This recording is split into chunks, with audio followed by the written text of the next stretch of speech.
your introductory, Awesome. and I'll admit anybody else who joins. Great. All right.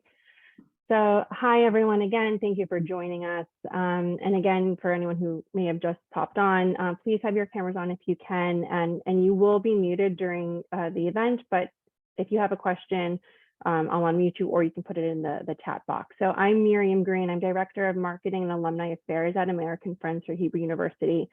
The Hebrew University was once again recently ranked the #1 university in Israel, which is an honor that we're always proud of. The university plays an indispensable role in Israel's past, present, and future. So whether it's generating research breakthroughs, educating future attorneys and Supreme Court justices, or doctors, scientists, dentists, veterinarians, helping to feed the world, and much, much more, the Hebrew University community continues to strengthen Israel and improve lives worldwide. And since we're here to bake just a week before Rosh Hashanah, I'd be remiss if I didn't mention a few ties from the university into the holiday. So I certainly didn't know, so I don't know if we realize how important these are in our lives.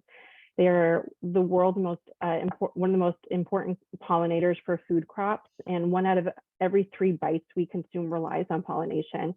But the bee populations continue to decline due to rampant use of pesticides and other environmental factors like climate change. So the Benjamin Tree Wax Bee Research Center at the university's Robert H. Smith Faculty of Agriculture, Food, and Environment provides a framework for research on the biology of the honeybee and bees as pollinators. And they do a lot of other great stuff and collaborations, and try to take research and turn it into reality and actual practice.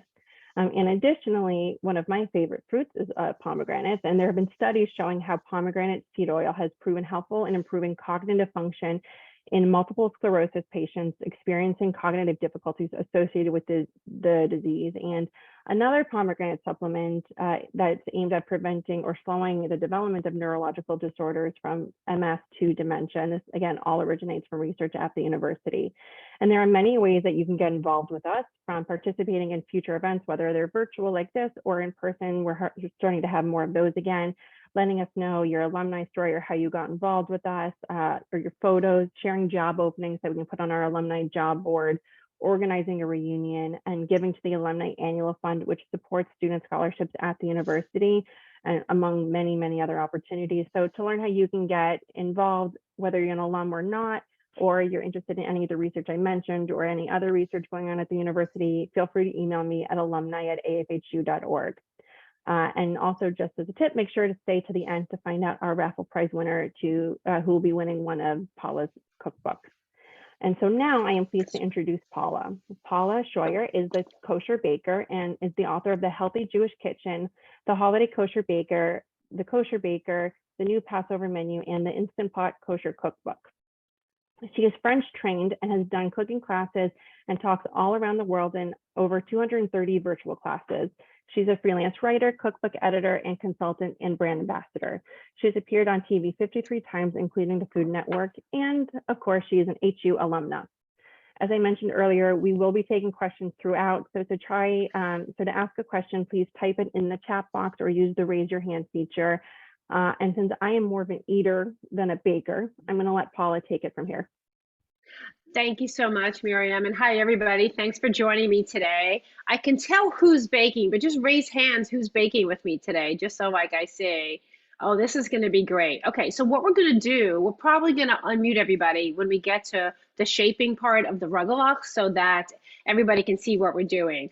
I have 2 screens. One is where you see me, and the other one is here, where my hand is right now. And what Miriam's going to be doing is, as we get through the group, we're going to be like pinning both of these screens so that you can see the close-ups of what I'm doing. And, I want everybody to be successful. And I'm from New York. I tend to speak a little quickly, but, tell me to slow down if you need to. There'll be times when I'll ask everybody, is everybody with me? And just give me a thumbs up if you are. If you're not even close to being with me, give me a thumbs down. And when I was teaching teenagers cooking and baking over the last couple of years, one of my teens created the sideways thumb, which means I'm almost ready. So there you go. That's what I learned from a 13-year-old baking with me. So first of all, I'm so happy to be with everyone today. This time of year and pretty much always, I just feel so much gratitude for my own health, for communities big and small, and wherever you find community. I cannot wait to be in synagogue next week and just have my larger Jewish community around me. And whether you'll be with friends or family or by yourself, just, find a way to make the holiday meaningful. And as we go through this program, I'll be talking a little bit about how you can take how you design your menu, the food you actually put on the table, and create connections to your own personal food memories so that it will elevate your holiday meals. All right, let's get right into the baking. So the first thing we're making is my Israeli chocolate rugelach. And you've probably noticed by now that there's whole wheat flour in this dough. So this comes from my Healthy Jewish Kitchen cookbook, which I'll talk a little bit more about, but we need to get our dough done so that it's gonna rise for about 45 minutes or so. So first thing we're gonna do is we're gonna get a half a cup of warm water to proof our yeast. Now, I use my tap water. This is not boiling water. So when my tap feels pretty warm, that's when I'll measure it. Once you measure your tap water, you're going to come back and you're going to add a teaspoon of sugar, and then you're going to add your yeast. The recipe calls for envelopes of yeast, but vestiges of COVID, you could only get bulk yeast for a while, so that's what I started using. King Arthur flour. I'm not sponsored. I'm not being paid by them these days, but anyway, they sell this really great canister and spoon, so it saves money, and each spoon is the equivalent of one of those envelopes of yeast. So each one is like 2¼ teaspoons, so it's basically 4½ teaspoons of yeast. So go ahead and get your warm water, add the sugar and the yeast to that, and mix it together. If you don't see me, you'll still hear me because I have my AirPods on. And Paula, do we need to turn our ovens on yet? Yeah, you can go ahead and when you get a chance, turn your oven on to 400 because we're gonna use that to make our apple tart in a little while. So you can do it now and you can do it in 5 or 10 minutes as well. But thank you for that reminder, Miriam. I do what I can. So now I'm gonna add my sugar. All right, so Miriam, can you pin the screen so everybody can see that? Yeah, both the ingredients one and you should be screened. So if anyone isn't seeing that, just let me know, but we should be good on that front. Right. And so that means, I think that I'm going to say it's a yes. So I'm still in gallery mode, so I'm seeing everybody else. Now, when you mix I think I put 2 spoons in, yeah. When you mix it together, it's not going to completely dissolve. Do not fret about that. Just mix it up a couple of times. There'll be lumps. Just don't even worry about it and just put it aside while we're going to put our other ingredients into the bowl. So I like to proof my yeast in the separate bowl for a couple of reasons. One is it's more efficient because while my yeast is proofing, I can get my other ingredients into the bowl. The other reasons I do that is to check to make sure my yeast isn't dead. So if this mixture doesn't bubble at all, I know I have to dump it out and start again. And actually, there's a third reason is I have learned that my yeast will bubble thicker in a smaller environment versus a bigger one. So if I put the yeast, the sugar, and the water into my mixing bowl, it has so much more contact with air, and it just sometimes just gets a little cooler more quickly and doesn't bubble as thickly. So I just have it here. Okay. Hold on a second. Okay, I'm good. You can see this. So I'm just going to put this aside, and I have all my other ingredients kind of ready to go. And as we go through ingredients, I will talk to you about substitutions, what to do if you don't have something. So don't worry about that. Okay, so this is really important, just generally baking. You all know, since you're here and you're bakers, that baking is science. So you want to have your recipe right next to you the entire time that you're baking. Whenever I'm making any recipe, baking or sweet or savory, I keep going back to my recipe's list of ingredients to make sure I haven't forgotten anything. Okay, anybody else besides me has forgotten an ingredient, baked something and something's off and you're like, what did I forget? So keep going back to the recipe to make sure. So we've got our yeast, our water, but now we're gonna put our other ingredients into the bowl. So I'm gonna start, I've got my 2 tablespoons of sugar. Now, you can do this in a stand mixer. You can do this by hand and mix it up. You could also use a hand mixer. Either way, I love using a stand mixer for this. For yeast doughs, I find hand mixers work great. Although I have to say, I literally do my challah by hand because for whatever reason, it comes out better. Okay, the next thing we're gonna throw in is our yogurt or sour cream. I'm using the kind of So Delicious coconut yogurt vanilla flavored. I have loved discovering this ingredient because it is a dairy-free yogurt, so I can use it if I want to make Indian food. Oh, sorry, Paula.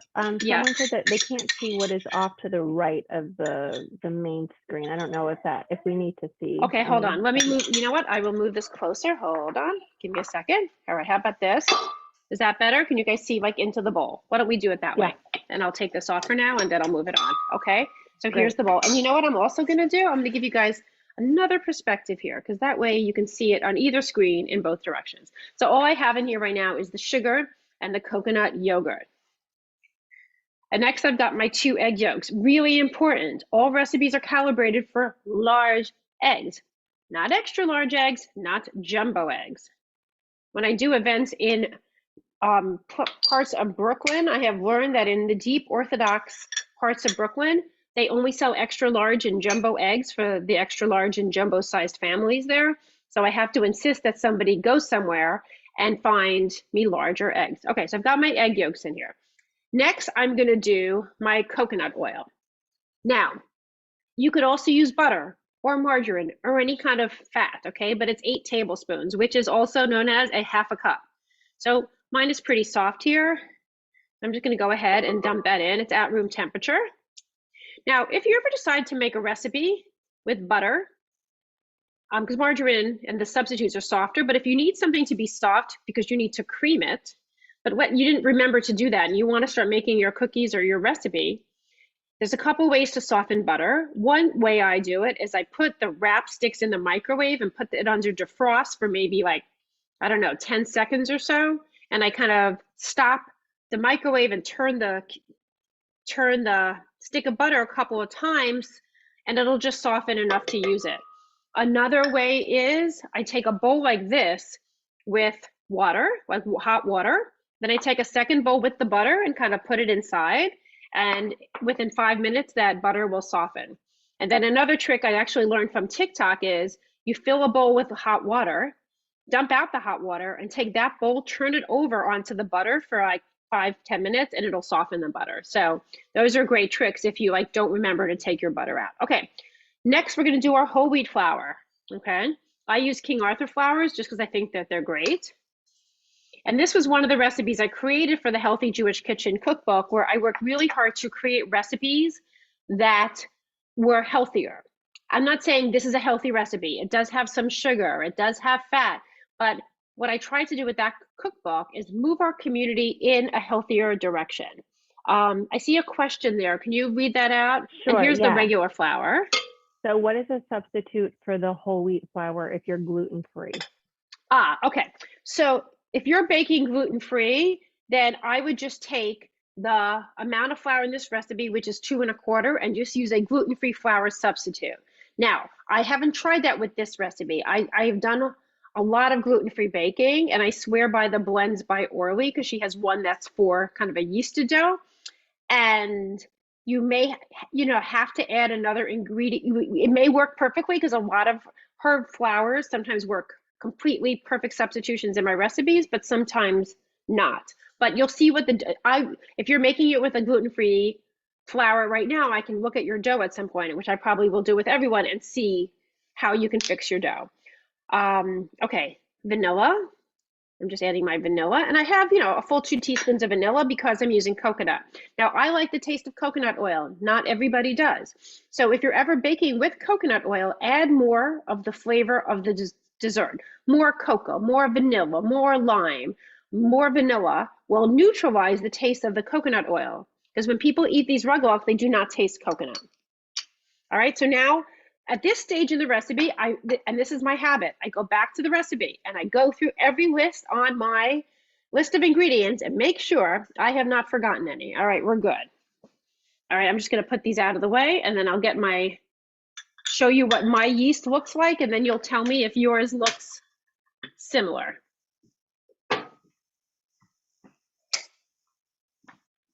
I have to just keep moving things out of the way here. Okay. So I'm going to show you what my yeast looks like right now. Let's see if you can see that. I'm going to hold it up here better. Do you see this here? So it's Yeah. really nice and thick and bubbly.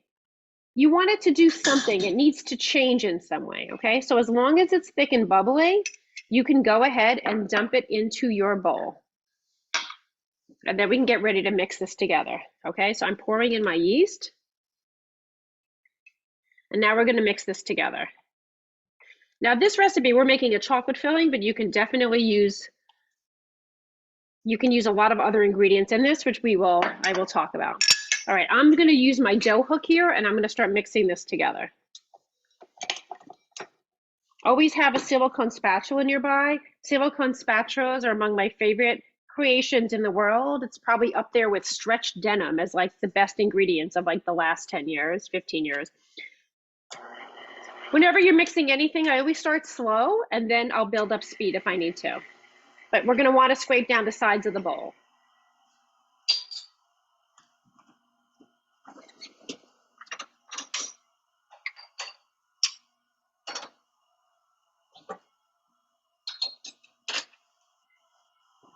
All right, now I'll turn up the speed a little bit. And I'm just going to stop it every once in a while and just keep scraping down the sides. Doesn't matter what a great mixer you have, you're still going to find that there's going to be a spot where things just don't mix. So I'm on speed 2 on a KitchenAid.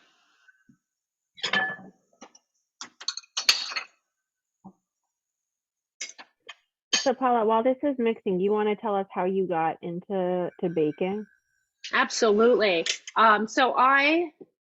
This goes back, but it'll cover my Hebrew U time as well. So my whole childhood, all I wanted to do was be a doctor. So I went to Brandeis University pre-med and let me make sure I got all this yeast in here. Started off taking, chemistry first semester freshman year. And then I had like a really bad day in the chemistry lab where my hands turned yellow with black spots. I burned a hole in my sneaker with sulfuric acid during an experiment. And I realized that was a sign from God that maybe I was destined for something else in my life. So Oh, sorry, Paula, I'm going to interrupt you. Sorry, we have just one question about this. Mm-hmm. So what's considered the proper temperature for water for the yeast? She said she got hers to 105 and the yeast bubbled very well. Yeah, I've never gone by I've never gone by a temperature. I could look that up for her, but honestly, as long as it feels like warm to hot and not lukewarm, it's fine to use. So I wouldn't worry about that. I would just, as long as it's not boiling and it's not lukewarm, you're good. Somewhere in the middle. Okay. Thank you. Sorry to interrupt. No, that's okay. I'm going to see this particular bowl is great because you can see it, but everything, like all this flour gets stuck. There's like a little circle at the bottom. So let me just scoop that up. So I grew up in Long Island in like the 70s, early 80s, and felt like my career choices were limited to like doctor, lawyer, teacher, accountant, social worker. So I decided to go to law school, and I went to law school at American University in Washington. And I went to school at American University and I practiced law in DC for 4 years. I ended up doing environmental and insurance litigation. Okay, good. Good. It's starting to come away from the sides of the bowl, and then you just basically want to mix this till you don't see any ingredients. Okay. So I'm going to turn it up a little bit, like I'm kneading it. I can still see a little coconut, and so I just wanted to knead the ingredients together a little bit more. But if it's starting to come away from the sides of the bowl, then it's good. Now I'll show you this consistency in a minute, so you'll know like how to test for whether it's ready or not. I know I'm getting there because, like I said, it's coming off the sides of the bowl. Okay, good. Now let it knead together. So I met my husband in Washington, D.C. We were working at the same law firm when I was in law school, and he got a job in Geneva, Switzerland. So we moved there for 4 years, where he was a diplomat. We were diplomats, and he was the U.S. advisor to the mission to the World Trade Organization. All right, I think this is good. And while living there, I got a job with a Jewish organization that dealt with the treatment of Israel at the UN. Okay, so let me just show you what this dough looks like. I'm just kind of pulling it together. Okay, so here's what my dough looks like. Now, when I touch the top of this dough, okay, my hand is a little bit greasy, but the pieces of the dough are not sticking to me. If there were pieces of dough sticking to my hand, I would have to add a little bit more flour, okay? So it should be kind of moist, okay? But you want it kind of to hold together. Now, if your dough was really dry and crumbly, and this is true for if you're ever making babka or another yeast dough, if your dough is crumbly, I take my hand and I put a little bit of oil on and I just squeeze oil into the dough. So if you're ever making babka or rugelach and your dough is crumbly, oil your hands. And if your dough is gooey to the point that when you touch it and there's pieces of dough on your hand that like really stick to it, sprinkle in a tablespoon of flour, mix that in, and if necessary, sprinkle in another tablespoon of flour. All right, let me move this out of the way. And so here's the dough, and I'm gonna go ahead and cover this with plastic wrap, and we're gonna let this rise. So if anybody wants me to look at their dough, you can raise your hand and I will turn this up so I can see everybody.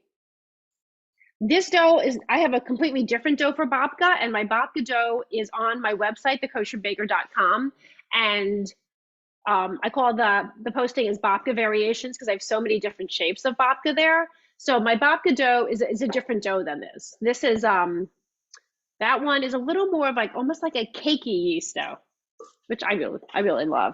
All right, I'm gonna go ahead and put on my timer so I keep an eye on this. It's still pretty warm in the DC area, but my house is cool, and we'll see how we do here. So once you have your dough, we'll put it aside. And if anybody wants me to look at their dough, just let me know. All right, I'm just cleaning up a little bit. I think we are good on the, oh, here we go. Jan raised her hand. Okay, yeah, you can unmute Jan so I can see what her question is. Wait, where's Jan? Jan, looking. Where's Jan? Jan, is that Sachs, Jan? No, Jan Kaufman. Yeah. Jan, okay. Yeah, sure, go ahead and unmute her, and then I can see what's going on. Unmute. Okay, so I started my dough earlier because you worked too fast for me. Okay. So this is about 45 minutes already. Oh, it's been rising. Oh, okay. Well, we're gonna roll it out so let it just sit. It'll be fine. This will be okay? Yeah, it'll be fine. I mean, normally I let it rise for an hour to hour and a half, but I'm doing it shorter in this thing. So you're gonna have the poofiest rugelach of the group. But I guess we'll use yours as a science experiment. I respect that. I did it ahead of time because you're too fast for me, Paula. I'm sorry, Jan. I'm sorry. Does anybody else? How's everybody else doing? Everybody else got their dough done? I think so. Let me just double check. Yeah, I don't see anyone else raising. Well, what makes this recipe pretty easy is like what you're basically doing is, just dumping all the ingredients in. I'm just getting out right now for the next recipe, and I'll give you guys time for that. Parchment paper, scissors, a pan, and let's talk. I'll finish my story in a little while, but I just want to show this, guys, to you. My big thing is baking sheets, okay? Number one, they should be pretty solid, okay? They shouldn't be bendable. Oh yeah, that looks good, Jan. And number two, they should be light colored, okay? The darker cookie sheets, they conduct more heat, and everything you put on them is gonna bake that much faster and potentially burn, okay? So if you have those absolutely awful, completely black, older cookie sheets that are really thin, it is time to go shopping, okay? I like USA pans, you can buy them on Amazon. I just sent 3 pans to my friend's house in Long Island because I stayed at her house a few weeks ago, and I found her pans to be horrible, and I go there 2-3 times a year. And the big joke is I never show up with a present. After I leave, she gets a package from Amazon with all the items that I wish I had to cook in her house. She used to take it as an insult, but now she just kind of embraces it, and she's got all this good stuff because of me. So lighter colored pans. And then we're gonna need our puff pastry. So we can start with that. Okay. Is everybody ready for me to move on to the apple tart? If anybody's not, give me a thumbs down. Okay, I've got my mother-daughter team here. I'm gonna give them some more time, and I'm gonna finish my story, and then we'll move into that, okay? So And everybody, once again, make sure you've preheated your oven to 400. Okay, so now I'm living in Geneva, Switzerland with my husband, and I have this great legal job as a speechwriter dealing with the treatment of Israel at the United Nations, having a great time hiking, skiing, etc. And then our daughter Emily was born. And my boss just became difficult. Every time the nanny was sick, he was upset that I had to leave. And after about 8 months of this, I said, you know what? I'm going to do something else. And since I was living in Europe, I thought, it'd be really fun to go to cooking school and just learn how to bake better or cook better. Because I'm kosher, I decided to do desserts, and I enrolled at the Ritz Escoffier in Paris. My friend was living there, so I could stay with her, and I could bring my daughter Emily with me, and my friend Liz could watch her in the afternoons when I went to school, or she would get a babysitter for me. Now, Emily was she wasn't even a year old. She maybe was like 11, 12 months at the time, something like that. And she would come with me every morning. We would go to different bakeries and taste all the pastries. And then every night I would come back to the apartment with 5 cake boxes full of baked goods. That was after feeding all the homeless people who were really smart and would hang out outside the cooking school. I would give them desserts. Well, when we would come back to Geneva, the pediatrician couldn't understand why my daughter was so enormous. And she was like in the 95th percentile for weight, basically living on French pastries. And she literally didn't walk until she was about 17 months old because she just couldn't move. Okay, so when I came back to Geneva for my cooking school, friends, oh, I got to help Andrea a second. Friends would ask me to bake for them, so I started a catering business. Okay, Andrea, can you unmute Andrea so I can ask her? I can help them out. They have globs of coconut. Oh, okay. The globs of coconut oil. That happens with certain brands. Okay, this is what I want you to do. You're going to take your fingers and you're going to just smush them into the dough. That sounds fun. Okay. It's totally fun, okay? I love working with dough, especially rolling pins are fun. You get to bang things and you get to really work out. So yeah, smushing is a very sophisticated baking term I learned at cooking school in Paris. So smush away and you'll be fine. And we'll get wait another, you'll get that done quickly. Just do your best, because if there are pieces of fat in your dough, when your dough bakes, they'll just melt in the oven and kind of give you a little flakiness. So it's not the end of the world. When I make pie dough and tart dough and shortbread dough, and scones and biscuits, you want pieces of fat to be in your dough that you actually can see. Because in the oven, they melt and press up against the dry ingredients, and that's what creates that pockets of flakiness. So whenever you're making all those other items, tart, pie dough, cookies, scones, make sure your dough is cold and just kind of cut it into the dry ingredients and don't worry about it being smushed. In this recipe, the smushing will help. Okay, so let me finish the story. So I started catering in Switzerland, and people started to pay me, and it was really great. And then I had taken all the recipes from cooking school in Paris and converted them into kosher parve recipes so that I could eat them on Shabbat. We came back to the United States, started teaching cooking classes around this kitchen. The author Susie Fishpine, who I knew from elementary school, because the world is so small, asked me to edit 2 of her cookbooks. And I thought, halfway through the first one, I could write my own cookbook. It took 5 years to get the kosher baker out in the world, because every publisher said that there was no market for kosher baking cookbooks. Clearly, I proved them wrong. Had to work really hard to do that. And Brandeis University published my first book. And then I had a new agent and a publisher, and all the other books came after that. Okay, more on this. Let's get the next step ready. Okay, so I didn't want to do this step in advance because I wanted to show you guys something. Okay, so here is my cookie sheet here.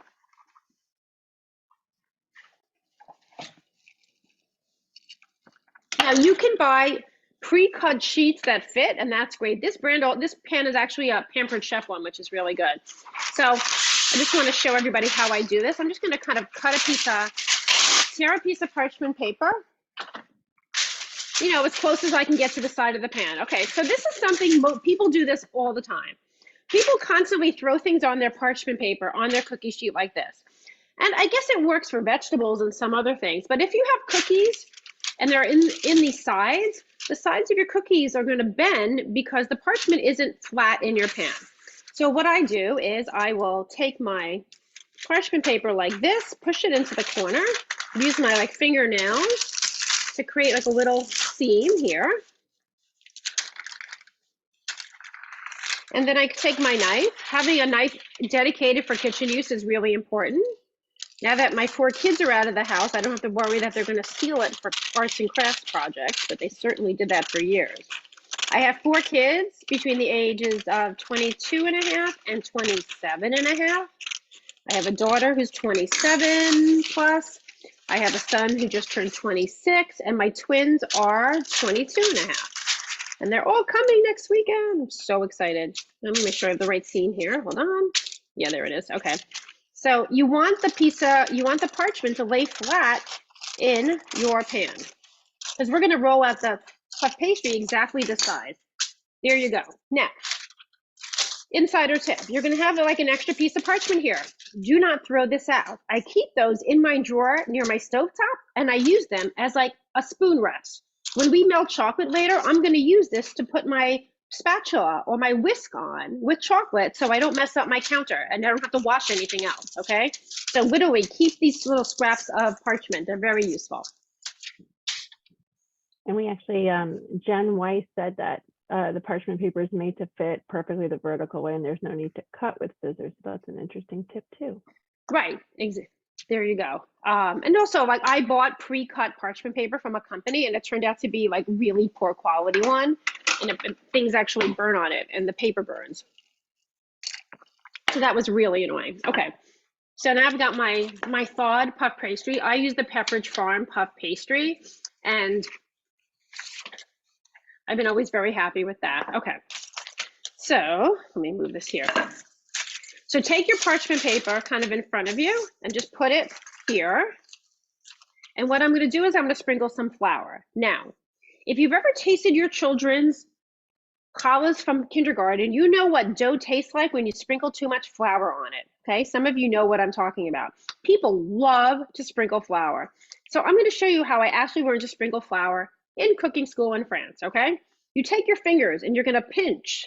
Okay, and that's it. And then you're going to hold your fingers up at least a foot, if not over, and you're going to make this flour rain on your parchment paper. And you're not going to rub it around, and you're not going to dump flour, okay? So whenever you need flour for anything, you literally want to sprinkle it like it's raining. All right, I'm going to turn this probably the other way. Hold on. Doesn't really matter because we're going to roll it out straight. Now I'm going to turn it this way. Okay, so I'm putting the lines of the pastry kind of vertical with the edges here. Let me get rid of this. And we want to roll this out to the exact size of our parchment paper. So another important tip when you're rolling out dough, any dough, is resist the urge to roll over the edge. If you've ever rolled out and cut cookies, you know the middle part of the dough is always thicker and the edge is thinner, but don't do that. So just stop before the edge. And I love rolling dough out on parchment because then I can turn it in different directions. If at any point you feel that your dough is getting stuck, then you lift it up and sprinkle flour. So we'll do that. What I like about these French rolling pins is you see how I can use the edge of it to kind of make sure everything's going straight. So see, I see the dough here is a little stuck. So I'm going to lift up the dough and I'm going to pinch more flour and just sprinkle a little bit more flour there. Every time, little, just a little bit.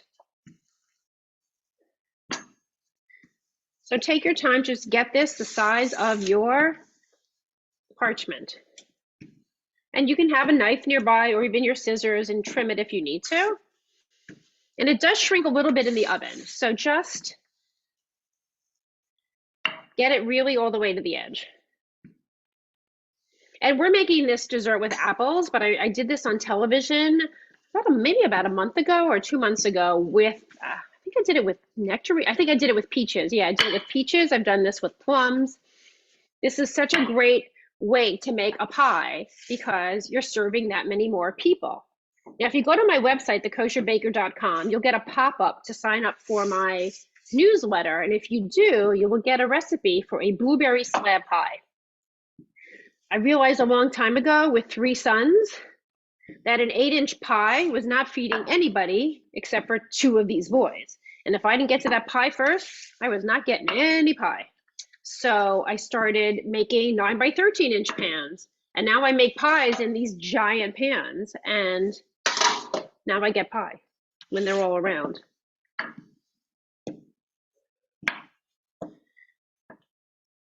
So my Kosher Baker cookbook came out in 2010. Holiday Kosher Baker, which is the one we're giving away, came out in 2013. My new Passover menu came out in 2015. Healthy Jewish Kitchen, where the Rugelach is from, was 2017. And the Instant Pot Kosher Cookbook came out in 21. It's supposed to come out in 20, but you know, supply chain, etc., etc. So there you go. So you pretty much almost want to like almost cover it. And if you have like a big piece sticking out on one side, I have like one little side. Let me grab a knife to show you guys. You just want to get a good knife out so that you can just trim it. So here, if you can see this edge is a little bit not as straight, and I'm just going to cut it off and trim it. Okay, and do your best, okay? This isn't Food Network. I've been on Food Network, and you know, which is like the most stressful experience of my life. Giving birth to twins was less stressful than being on Food Network. Okay, and so now you have your dough here. You know, and if you feel like it's starting to shrink a little bit, you can just stretch it out. But like you do your best to get it into a rectangle.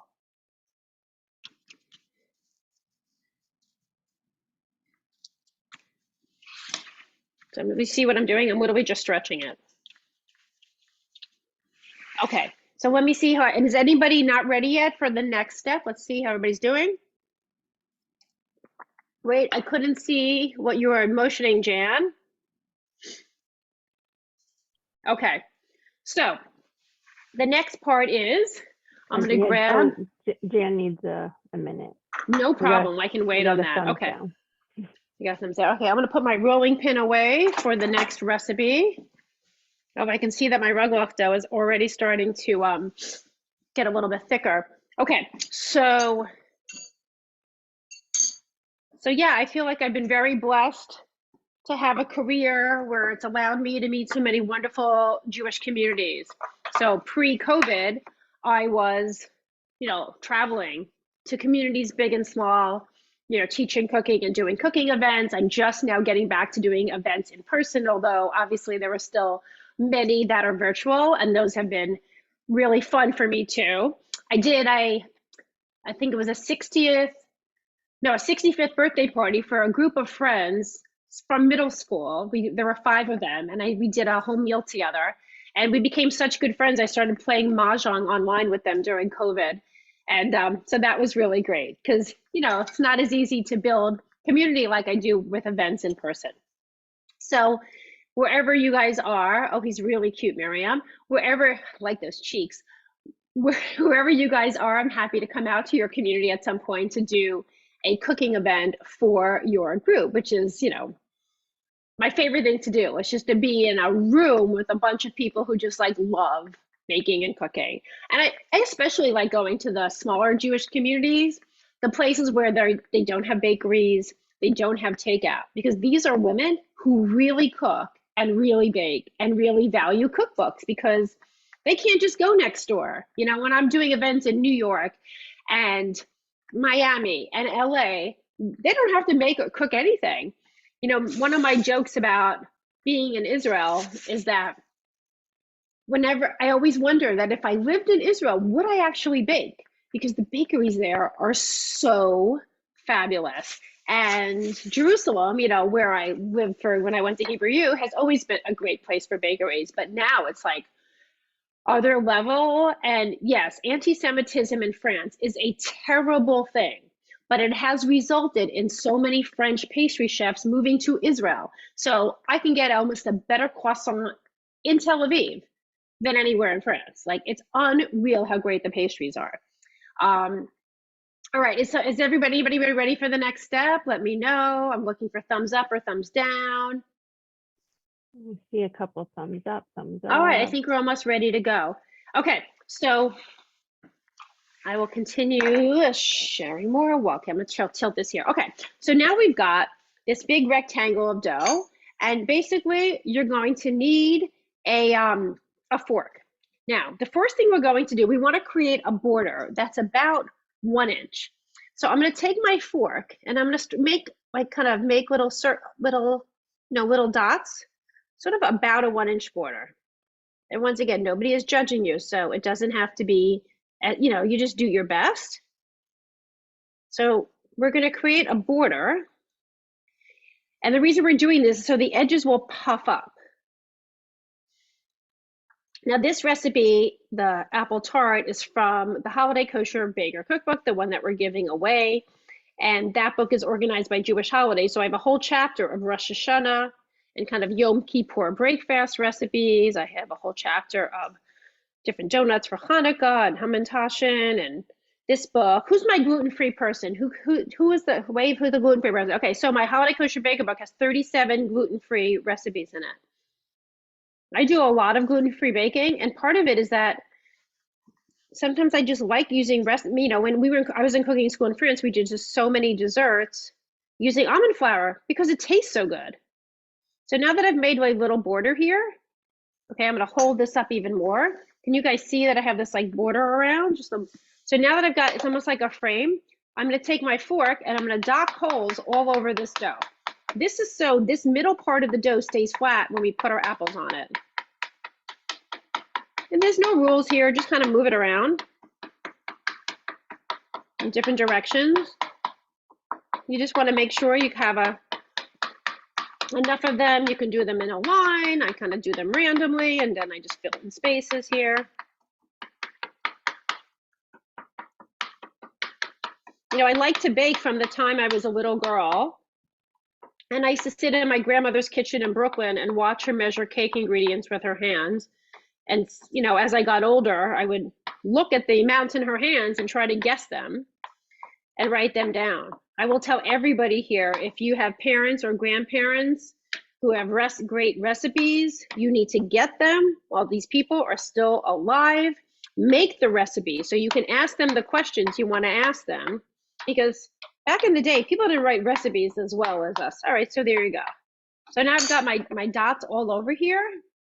And I put this into the freezer, or you can put it in the fridge wherever you have space, just to sit and stay cold while we get our apples ready. Okay, so I'm just going to go ahead and do that. I think I'll put it in the fridge. I think I have more room in there. Now we'll see how that goes.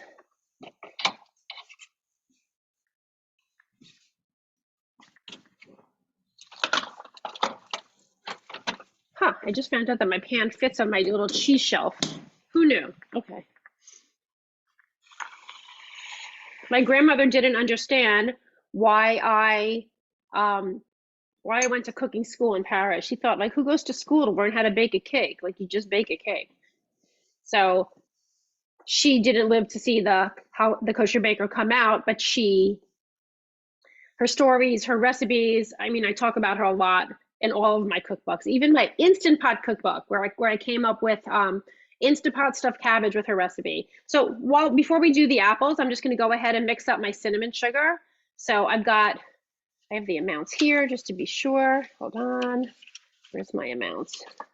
Lost my piece of paper with the amounts. There we go. It's 2 tablespoons of sugar and a teaspoon of cinnamon. I'm just going to put that in a bowl.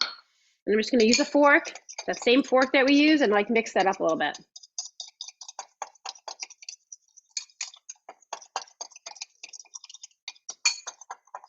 Okay, so now I've got cinnamon sugar and I'm putting that aside. All right, so now we are going to go ahead and get our apples ready, okay?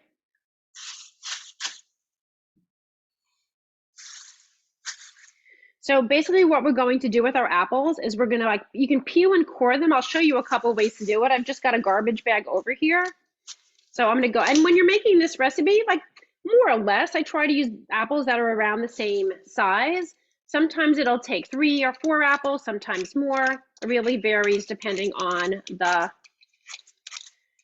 size of the apples.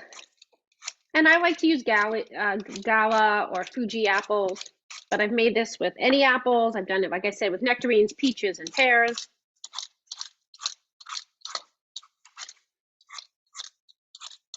And if you have an apple corer, you can use that. I'll show you that.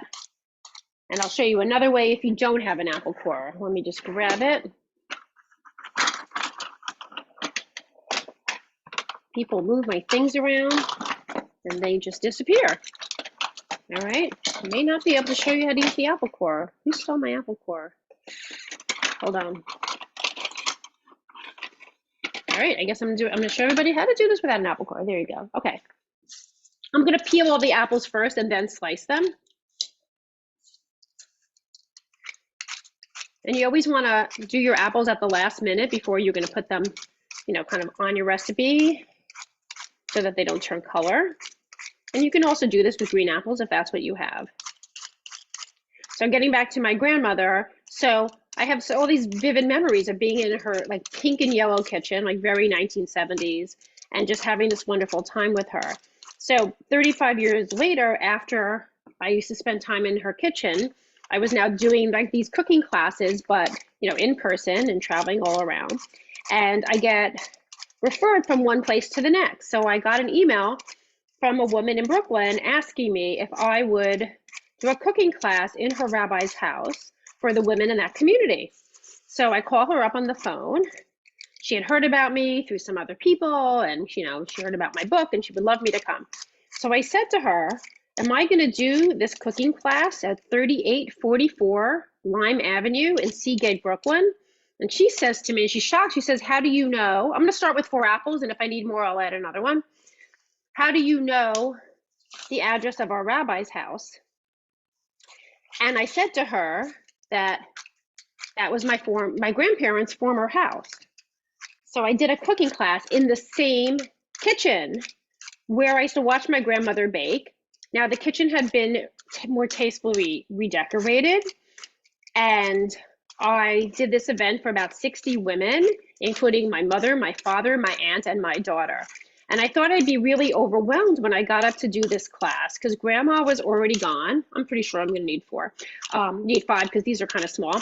And, you know, grandma had lived to age 98 on a steady diet of sponge cake and sanka. But when I got up there to do this class, I felt this amazing sense of peace because I knew that that's what I was meant to be doing. I was in the right place, and it really was a way to honor her memory. Hey, Paula, Yeah. we want to know, Jan wants to know, like, what about if you use like an apple slicer? Would the slices be too thick? Okay, so I'm going to show you, I do these about 1/4 inch. So let me show you these. I'm just going to cut around the core here just to show you guys. Okay, so basically, you know, let me just show you this. I'm just going to cut both sides around the core, and then one side here and one side here. There we go. So we're gonna want to cut these, and also whenever you're cutting, please make sure that you curl your fingers underneath so that if the knife hits you, it will only hit your knuckles, not your fingertips. So if you're teaching any kids to cook ever, make sure you teach them this so that their fingers are protected. So I'm going to cut these into thin slices. So I'm going to hold this up to show you. All right, let me see can you guys see this? Yeah. These are about 1/4 inch-ish, okay? So if your apple slicer can do that, then that's great. And like all things, like slice them as thin as you can, that'll be thin enough. Now, when I'm cutting from one of the bigger pieces here, you're gonna end up with these really small pieces at the side, like these two. I just eat them, okay? So these aren't going on our tart. So there you go. There's the reward for your hard work. You already get a little snack. And we're going to get all the apples ready, and then we're going to place them on our pastry. And I'm really proud of all my children. They're all really good, really serious cooks. My son in Colorado is unreal. We show up to his house, and he's made my orange tea cake from the kosher baker. He's made homemade jam, homemade butter, homemade bread. He makes ice cream, he smokes cheese, he smokes brisket. It's really extraordinary. Homemade pasta, homemade pizza dough. We eat like kings with him. And if you have an apple corer, your apples will be shaped a little different because they'll have the little circle in the middle, but don't worry about that. It's all good. So we're gonna get all our apples ready. So we were talking about Israel before. So I was at Hebrew University in spring of '85. It was the first year that they allowed students to come to one half of the one-year program. So I went with a group of friends and we were there. We arrived in January and stayed till about, I don't know, I think it ended almost in June. And I had relatives in Israel then, which was great. So I was able to spend time with them too. Now, my roommate, who was my friend from high school, her whole family was from Israel. So, I'm not sure if I should say this, but, her relatives gave us everything we needed. We had an illegal heater, but the best thing we had was a toaster oven. So we would, one of the things I remember living on at Hebrew U was like making cheese toasts all the time. That sounds familiar. I made a lot of rice. There you go. And I always remember eating schnitzel in Frank Sinatra. And everyone's like, what do you mean schnitzel in Frank Sinatra? I'm like, well, that was the name of the cafeteria. Mm-hmm. And I remember like just going into Jerusalem listen, the food in Israel was like outer worldly good now. I was in Israel in June. I just led my first food tour to Israel. So we had a tour starting on June 29th. It's a 9-day tour. And we traveled all over Israel doing hands-on cooking classes, learning about all the best foods of Israel through people and learning their stories. So it was a really fun tour. The tour was designed for, women who've already been to Israel and wanted a reason to go back. And we started off in the south. Our first day of the tour, we went to a soup kitchen and cooked for the community. And then we did a Moroccan and Yemenite meal in Beersheba. And we went up to Jerusalem. Over the course of the tour, we did Druze cooking in a woman's home. It's all strictly kosher tour. The Druze class was incredible. This woman was so lovely and the food was incredible. And we did Asian food, Italian food. We made pita. We made cheese at a goat farm. And my next tour is December 7th. So if anybody's interested, it's called Savor Israel Tour. And you can get to it through my website, thekosherbaker.com, or just go to savorisraeltour.com. So time to sign up is now. And we had a great time. And what's unique about the tour is that we also did exercise every single day. So we did Pilates, we did yoga, we even did Tai Chi. I think this will work. This will be enough. All right, I've got apples here. I'm just going to get rid of some of my garbage. And then I'm going to save. Oh, I'll put them in my little cup here. So now I've got a whole bunch of little apples to eat. I think this might still work.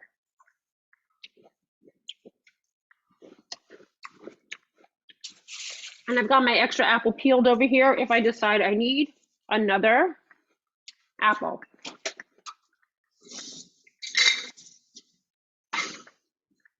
So when your apples are ready, you can go ahead and take your pastry out of the fridge or freezer. And I will show you how we assemble it.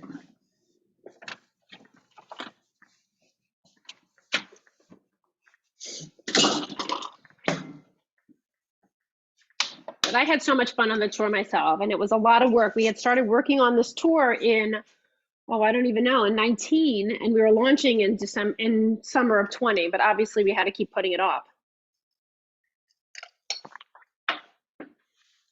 Okay, I'm gonna start showing this because even if you're behind, it takes a little while anyway, and people can do this part kind of at their leisure. Okay, so remember we've got our cinnamon sugar here, and I'm gonna take half of the cinnamon sugar, but I'm only gonna sprinkle it inside my dot. So I'm gonna leave that border free of cinnamon sugar. If you get any on, not the end of the world. So, I'm just gonna do it with my hands and just sprinkle it. Usually try to do like a line, and then I can sprinkle inside the line. So we're just gonna do about half of the cinnamon sugar. Once I have my little lines, then it's easy to sprinkle inside. There we go.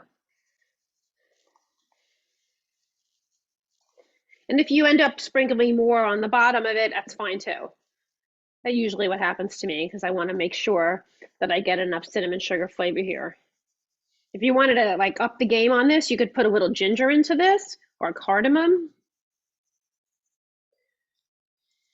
And there'd probably be no reason why you couldn't do cocoa. All right, I'm gonna stop over here. So here's kind of what it looks like. I'm just trying to get the corners here a little bit more. If you see any naked parts, put a little bit more cinnamon sugar. Okay, there we go. So fun to sprinkle things. All right. So I'm going to grab a handful of my sliced apples, and I'll show you what we're going to do with them. Okay. I usually like to go down the short side here. So I'm going to put my apples here. So I'm going to do rows this way, and they're going to go in different directions. So like this one is going to go in this direction, but the next one is going to go in this direction. And we're not going to put them on the border, and I'm going to overlap them slightly. Okay. Now, I know some of them may be different sizes. I wouldn't worry too much about it. It's very pretty no matter what. Try to keep them straight. But once again, it's a very pretty dessert. This one's broken. I have to eat that one. And that's it. It's super simple. And this is a really great recipe to make for kids. With kids, it's really nice because this is something that's really kind of an easy skill to do. Oh, this needed to be sliced in half. This is too thick. There we go. And sometimes I'll have rows of shorter apples and rows of longer apples, but either way, we're good. So you're just going to go all the way to the border, and then you're going to stop on that row. And then you'll do the next row right next to it. You can leave a little bit of space between them. And sometimes I'll even kind of map out the whole thing, you know, like say, okay, if that one's going to go here, this is going to go there, to try to see how many I'm going to end up with, to kind of even them out, because I might have different number of rows. I think that'll work. So if I need to add more, I will. And this tastes like it's especially good right out of the oven, but obviously, you know, if you make it, I wouldn't make it more than a day before, but if I'm going to serve this Sunday night for Rosh Hashanah, I would definitely make this probably Sunday morning and then let it sit out at room temperature. So you can definitely make it a day in advance, but I like to make it that day. If anybody has any questions, let me know. And while we're putting the apples out, Paul, I know you were talking about like some things that you were saying that like you could make in advance to prep, like you don't necessarily need to do day of or day before. So can you tell us some of those? Absolutely. So I'm a huge fan. Oh, this is the wrong direction. I'm a huge fan of doing as much as possible in advance because I'm making so many different dishes on this holiday. So basically, just to give you an idea, like this past week, I made all my chicken soup, and that's in containers in the freezer. I made a huge pan of brisket, and that's in an aluminum pan all wrapped up top with foil in the freezer. I also made 3 different kinds of cookies. Now, anything that has like fruit in it, I don't like to freeze. So I tend to not freeze apple cakes or fruit cakes. But any dry recipe, we're talking pretty much any babka, you know, that doesn't, any rugelach, all of that freeze really well. I haven't made my challahs yet, but I will. I'm doing an Instagram live on Tuesday at 4 o'clock with one of my Savor Israel tour participants. And she and I are together going to talk about the tour. So if you want more information about the tour, if you know anybody who might want to go, join us. We're going to be doing all different round challah shapes. So I'm going to be doing that. So when I bake my challah, I make sure not to over bake my challah. And my most important baking tip in the world, which I will share with you right now, is the following. Everybody's oven is a little different. If you've ever gone on vacation and rented a vacation home and made a recipe that you make all the time and it doesn't come out the same, it's very, very frustrating. So I tell people that whenever you make a recipe the first time, my recipe, anybody else's recipe, I want you to reduce the baking time. So for example, if a recipe says to bake a cake for an hour, I want you to bake it for 50 minutes. A recipe for 40 minutes, I want you to bake it, oh my God, this apple pieces are really tiny, to bake it for, 30. Cookies for 15 minutes, time 12. And then I want you to check them because you can always add time, you cannot take away time. And people overbake things all the time. So that's the best way to account for all the differences in different ovens. So this recipe, we're going to bake this. It says 25 to 30 minutes. We're going to time it probably 23, and then we'll check it. Because if you have a Viking or a Wolf oven, I may be able to get 2 more rows here. Let's see. Let's see. I may move down my rows. I've done this before. See, I just can slide all my apples down. I'm using an apple to do that, and then I'll probably get an extra row in here, and I might have to cut up my other apple. And it doesn't matter if the rows are really tightly next to each other. It's still, it'll be great. Okay, I think this is gonna work this way. There we go. That way I'll fit one here, and then I'll save all my little pieces, and I'll do like a smaller row on the other side. But I'm definitely gonna need my extra apple there. More apples are good. So yeah, and challahs especially. People overbake challah all the time, and I don't want any of you to do that. So after I bake my challahs and they completely cool, I wrap them in heavy-duty foil and stick them in the freezer. There occasionally I've met people who don't like to use foil, so I tell them instead they can use parchment paper and then foil, or plastic, however they like to wrap things up, and just stick it in the freezer. So, you know, we're going to be a big group for dinner on Sunday night. So what I'll do is probably around 2 o'clock, I'll take my challahs out of the freezer and I will just have them out at room temperature. Now, the key, you know, people will say to me, oh, I don't like to make it in advance because I want it to taste freshly baked. Well, guess what? I take those foil wrapped challahs and I stick them in a 325 oven for maybe, I don't know, 15 minutes or so, till I feel them warm. Sometimes I'll put them in the oven with other food that's already there, you know, cooking or warming for the holiday. And as soon as it's, you know, warm to the touch, I take it out of the oven and it tastes like you just baked it. I promise. Everybody's always thinking to me, when every Friday when people eat my challah, they'll say to me, oh, you baked challah today. And I'll be like, no, did not. All right. Nope, that one's too long. Anyway, so I've got all these little pieces, which is great because I'm putting them on my little smaller row here, but I still need some more. So I'm just going to cut a little bit more from another piece, and then I'll be ready to go. Now, after you get your apples in rows, we're going to sprinkle cinnamon sugar on top. I think that'll be enough here. The remaining cinnamon sugar we're going to sprinkle on top. All right, almost done here. And don't make yourself crazy about it being perfectly even or whatever. Just do your best. Like all things, nobody knows what the plan is. Nobody knows what it was supposed to look like. When you present food to the table, don't make any excuses. It's exactly what you plan. Now, sometimes if I have a lot of extra apples, I will start tucking them in between, and just so I don't have to waste them. So I'll do a little bit of that here and there, like, oh, maybe this row needs another apple, and I'll just tuck it in here. And that way, I don't feel like I've wasted anything. All right, I think we're good here. Can you guys all see this? It looks so great. Okay, so I'll put all my extra apples here. All right, remember the rest of our cinnamon sugar. I'm just gonna take the rest of the cinnamon sugar and I'm gonna sprinkle it on top of the apples.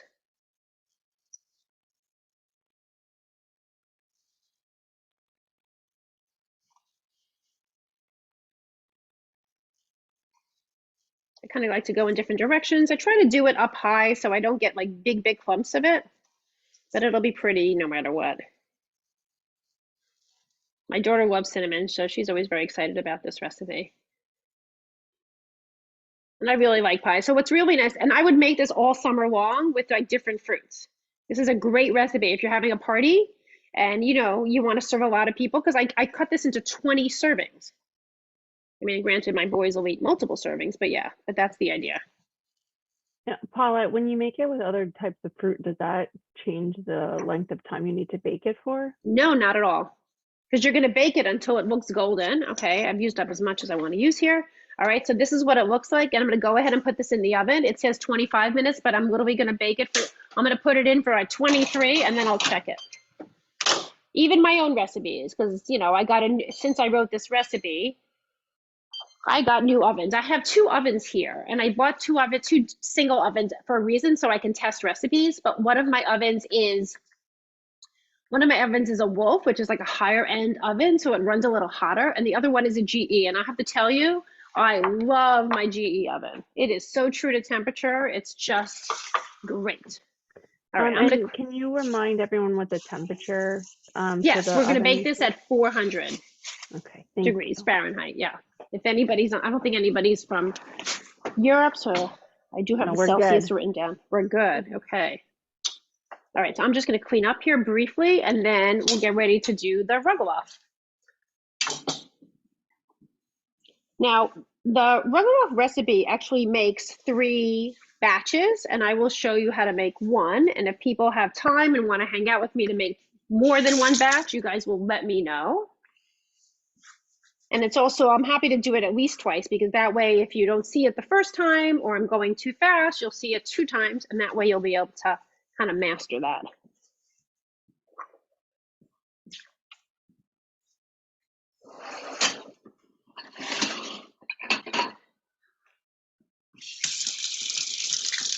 So tonight I'm probably going to do, I make my grandmother's dairy cocoa recipe is like our family famous recipe. So I'm going to probably make those and put those in the freezer. I'm not a big cocoa person. This is pretty much the only cocoa I make.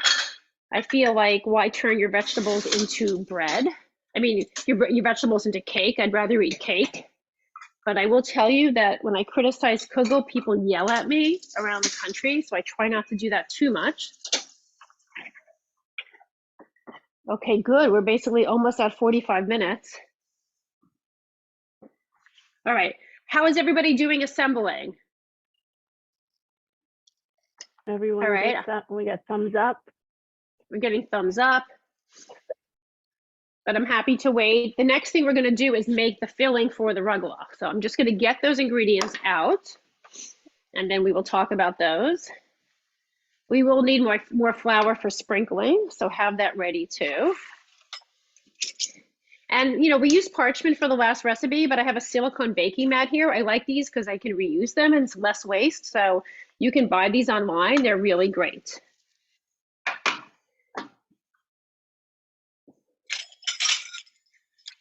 All right, so you're going to want the bowl with chocolate we're going to melt, or if you're using the double boiler, we're going to need more parchment paper. Now, if anybody has a second oven, you can turn that on. The temperature for making the Ruggerloff is 350. So if you have one oven, you can just wait to bake these until the other item is baked, okay? And now they'll just sit out and they'll rise a little bit afterwards, and you don't have to worry about that. But we still have to make our filling, and then we'll roll these out. Okay, I think I have everything ready to go. Okay, both of the recipes have a glaze, so I want to make sure I can show everybody what that's going to look like.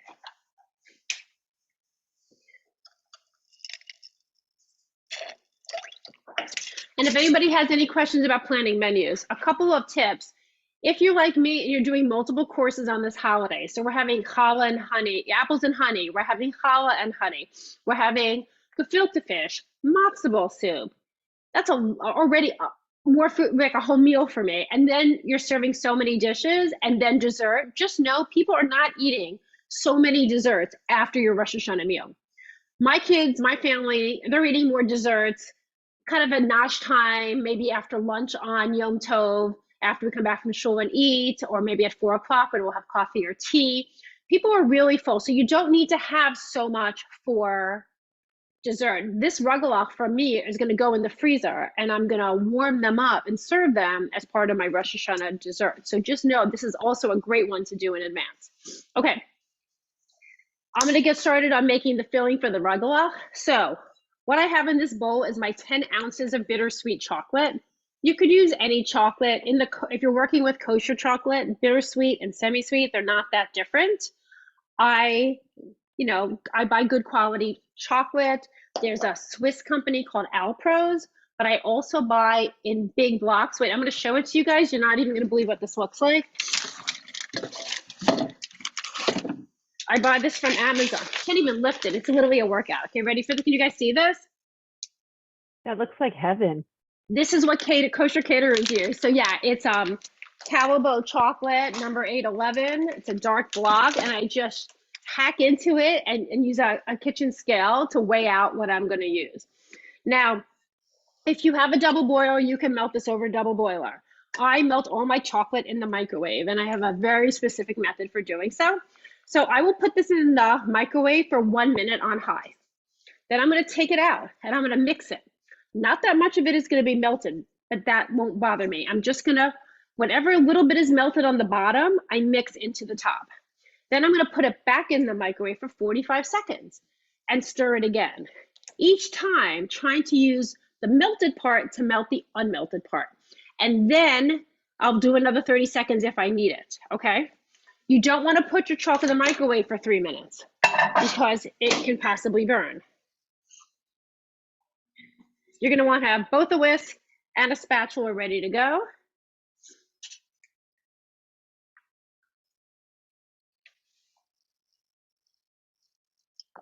The smell of the apple tart when it's baking is definitely going to make you very, very happy. So just know that that is coming soon.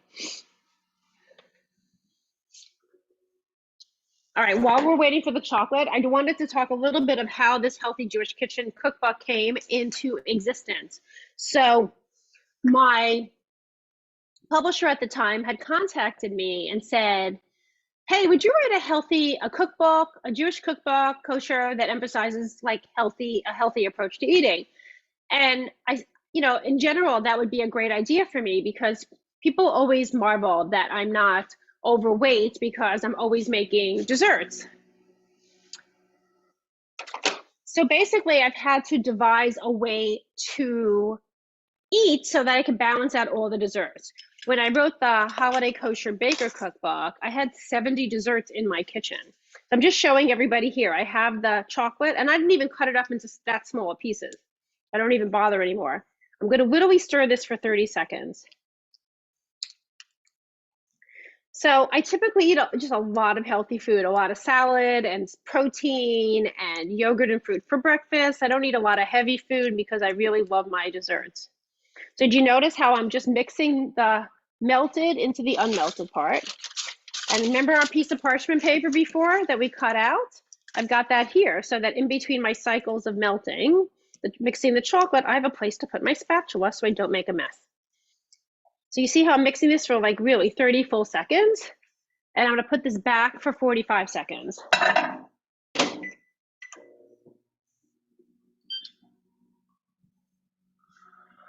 See, I can already smell the puff pastry and the apples. It's so great.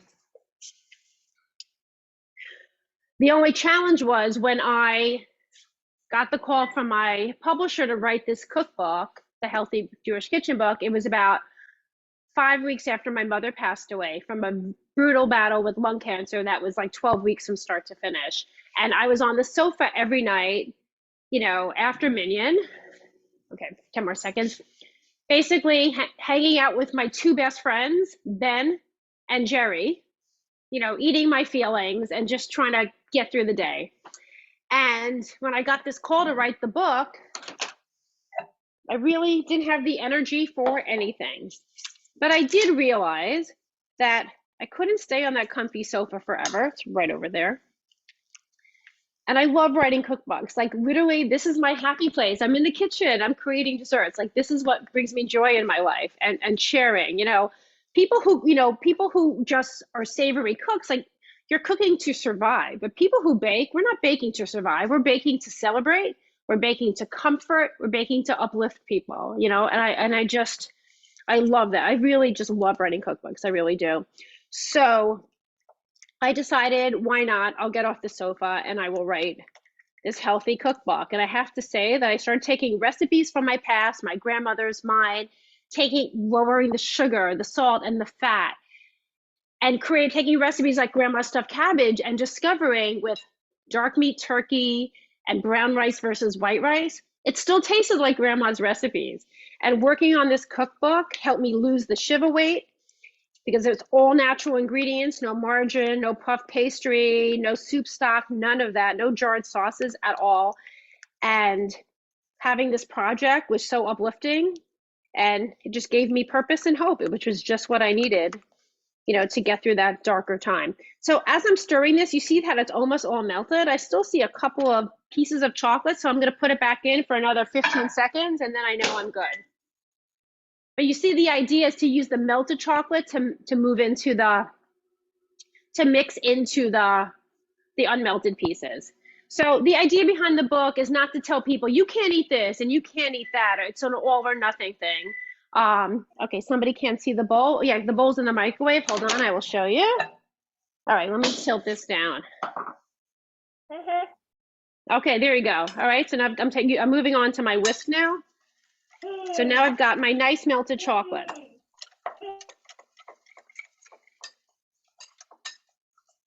Okay, so now I'm gonna add, I have to get my milk out. I'm gonna be using soy milk for this recipe. You could use soy milk, you could use almond milk. Just remember, if you're using whatever milk you're using, if you're using almond milk, remember if you have to tell somebody who has an allergy that this is what you're using, okay? Because this may not necessarily be obvious. So it's 1/3 cup of any type of milk. Let's make sure this is good. Okay, the numbers on my measuring cup are no longer visible. So let me go find another 1/3 cup. No, that's not it. Hold on. There we go. I'm just gonna measure that. So I'm using soy milk is the most neutral I find of dairy-free milk, but obviously you can make this dairy as well. Okay, so now I'm gonna go ahead and add the milk. I'm gonna add my dark cocoa. I'm using the Hershey's with the red label. I know that there are a lot of other fancier cocos out there, but honestly, I think Hershey's is the best. I'm using vanilla sugar just because I have it left over from Passover. If you don't have vanilla sugar, use regular sugar and a teaspoon of vanilla. And then you're just gonna whisk this all together.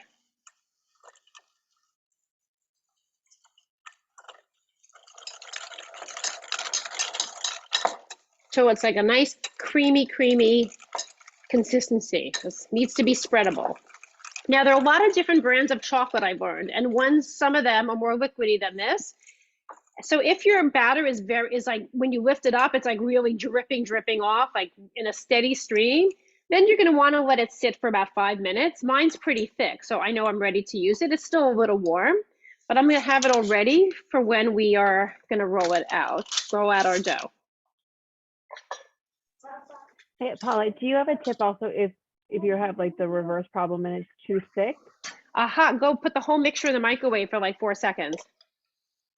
Or 5 seconds, just put it in the microwave. Whenever you're working with any kind of a chocolate filling, if it's too thick, okay, microwave it briefly. If it's too thin, stick it in the fridge.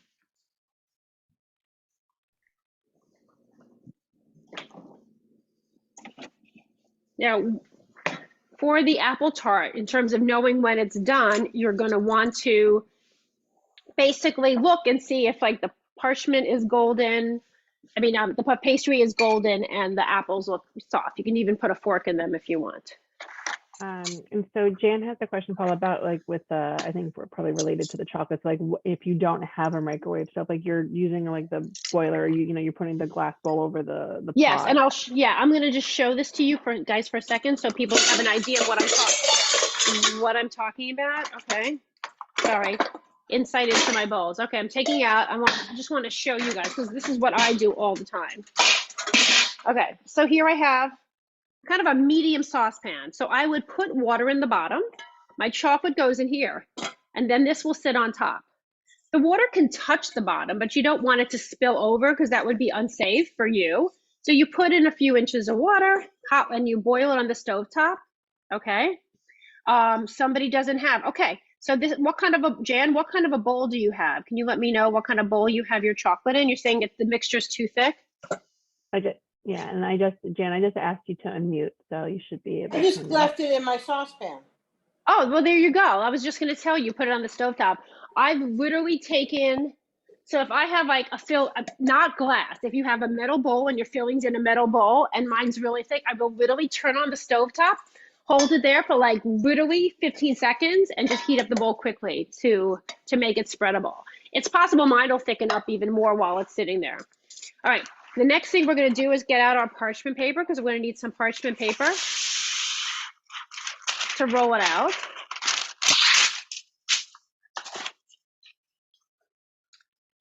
Hold on, let me just get this ready. Now, I'm going to teach you like one of my other wacky tips of baking. Now, recipes often will tell you to roll out dough to 1/4 inch or 1/8 of an inch, which I think is fine, but it's sometimes hard to estimate that. I like to tell, in terms of thickness, I like to tell people how big your rectangle should be. So I keep a good old plastic washable ruler in my drawer right here so I can actually measure the dough. So we're gonna roll out the dough until it's about 9 by 14 inches, okay? If you can estimate that, which I'm very good at, but I know not everybody can, then you can do it that way too, okay? So I'm gonna go ahead and grab my dough and I'll show you like what it looks like. So here's my dough. So you see how my dough is kind of spongy here? I'm gonna tilt this down so you'll get different perspectives. So my dough, when I touch it, is kind of spongy. As long as your dough grew and did something, it's gonna come out just fine. Now, for this recipe, we're actually going to, let me tilt this a little bit differently. There we go. I'm gonna divide this dough up into 3 equal pieces about, okay? You can just guess that if you want. You could obviously weigh it if you want. Sometimes I will do that. So I'm dividing this into 3 pieces. You know, try to make them even. This one's a little bit bigger. Maybe I'll make that one here. Okay, that's good enough. And you can put the other 2 pieces aside for now, okay? So you should have some flour nearby to roll out the dough. All right, so I've got my parchment here. So the first thing I'm gonna do is I'm gonna, remember the sprinkling? You guys are experts at sprinkling flour. We're making it rain. I'll probably do like 2 handfuls worth because I know this dough, I can feel this dough is a little greasy. So I'm just gonna sprinkle just a little bit extra. No rubbing, just sprinkling. And I'm gonna put my dough on here. And I want everybody to just watch me do this a second before they go ahead and roll it out, because I want to teach you this little trick. Now, people always say to me, how do I roll a rectangle? It's so hard. So, but this is what I usually do. I do this for my babka dough too. I've got a circle of dough here, right? And I'm gonna put my rolling pin in the middle. Remember, we don't roll all the way to the edges. I'm gonna roll it to like a long oval like this. Look at that, all right? See, I've got this long oval kind of perpendicular to me. I'm now gonna lift it up and I'm gonna turn it this way, okay? If I wanna put a little more flour underneath, I can, but you know, when we sprinkle flour, it's very little. So now I've got something that's longer on one side and shorter on the other. So that's gonna help me shape my rectangle. If anything sticks, you can always flour the rolling pin. There's a way to not use too much where we're rolling, but not to the edge. And we want this to be as close to a rectangle as possible, but you're gonna see why shortly. But by starting with the oval, it makes it a lot easier to shape into a rectangle. And you know, it's so nice to have parchment because you can roll in different directions. You can also, if you need to, like sometimes I'll just pull up the parchment and sprinkle just a little bit of flour. If you're finding your dough isn't stretching very much, you can lift it up and sprinkle a little underneath, because we are ultimately going to lift these pieces up, okay? So once I get a biggish rectangle, I'm going to get out my ruler. My ruler is 6 inches, so let's see where we're at, okay? We're doing 9 by 14. So this is 6, this is about 8.5, and this is almost 12. Okay, so I know I need to just go a little bit in every direction. And I find this very easy dough to roll out. I'm just gonna do my best. Now let's say you're rolling it out and one piece is like sticking out, I can fold it in. I love these French rolling pins. If anybody ever breaks into my home, these are my weapon of choice. Because did you see how I just sometimes press against like one edge of it? I did this dessert recently for a group of people in Baltimore. All right, I think we may be close to. This is definitely 9 inches that way, and this is 12, almost. I just need to drop more. Okay, so now I've got about 14. You definitely don't want it to look like Australia. They don't have to be sharp corners on the edges. You'll still be able to shape the rugelach this way. And you'll see in a minute, like some people make rugelach by making circles and cutting them in their triangles that way, but I do this way so that I can make 16 at one time. All right, I'm gonna get rid of my spatula, my whisk here, because we're just gonna use the spatula now. Hold on. And I'm gonna suggest to everybody who's shaping this to go and get some paper towel. I'm gonna have some damp paper towel nearby, and you will also see when you're shaping them, sometimes it gets a little messy, not always, but sometimes. So I have just some damp paper towel just nearby. if I need to moisten my fingers. All right. So I'm taking my my filling here, and I'm just going to kind of, I want to be able to, it's going to be, I'm going to need it in 3 parts, right? So I'm just scooping it down to make like an even circle here so that I can divide this by making a peace sign, and then I'll know how much to put on each piece, okay? So literally, I'm just going to make a peace sign in the middle, make sure these are kind of evenish if I can. And I know each one I'm going to be scooping up, okay? Do you see what I did there? So I'm going to take this filling and dump it on.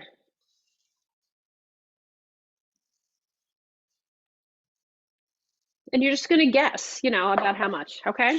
Now, whenever I'm spreading a filling on the dough, whether it's babka or rugelach, I don't want to start at, whoops, I don't want to start at one end. Hold on.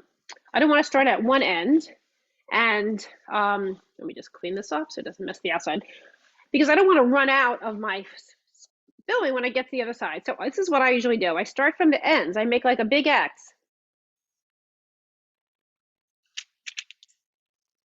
Okay, I start this way, and then I keep moving across the whole dough. You don't have to take your time and do this. Like, I mean, like, rub it across the entire dough. You could use a flat-bait spatula if you need to. Now, I under-timed my tart, so I'm going to be checking it in a moment. Oh, I think I'll be able to bake it in that same oven.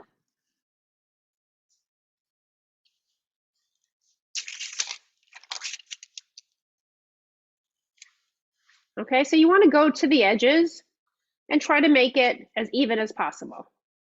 And just know, I'm going to be doing this twice, if not 3 times, to show you guys. So if I see one part seems a little more naked, I'll just fill that in.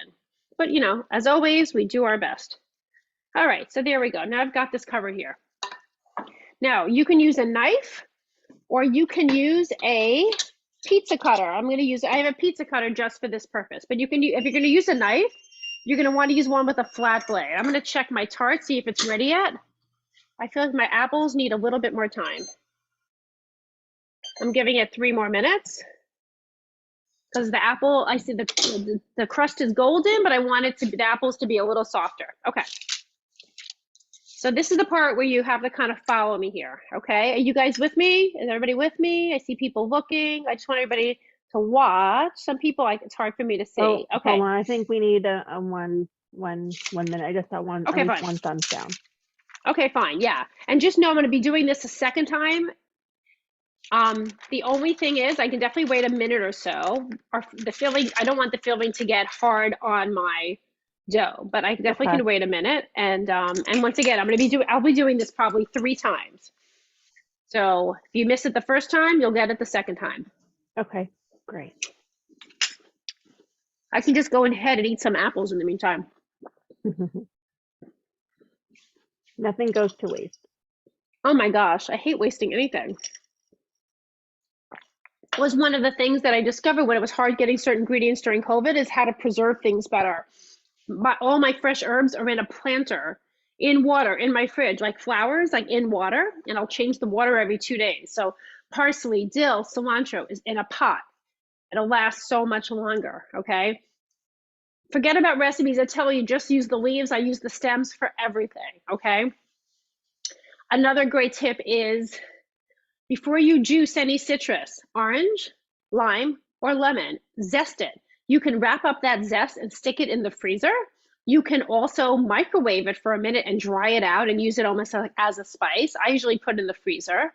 And if you have to use a little bit of lemon juice for a recipe, just squeeze the whole lemon and put it into a jar. It lasts in my fridge for like 2 weeks. And that way, anytime you want to make salad dressing or a cocktail, you've got your juice like in the fridge. So zest before you juice any citrus, and that way you will get more value out of what you have. All right. So I don't need anybody to be doing it with me. I just wanted people to just kind of look, okay? So I see eyes on a bunch. I'm just missing. Jan, are you able to just watch what I'm doing for a second? Okay, great. All right, so everybody just watch this for a second. So I'm using my pizza cutter. The first thing I'm going to do, and yeah, if I want, I can kind of measure this out and be like, all right, this is the middle. That's about the middle. I can make a mark there if I want, but we do our best. So I'm going to cut across this entire piece. And I've got two huge rectangles, okay?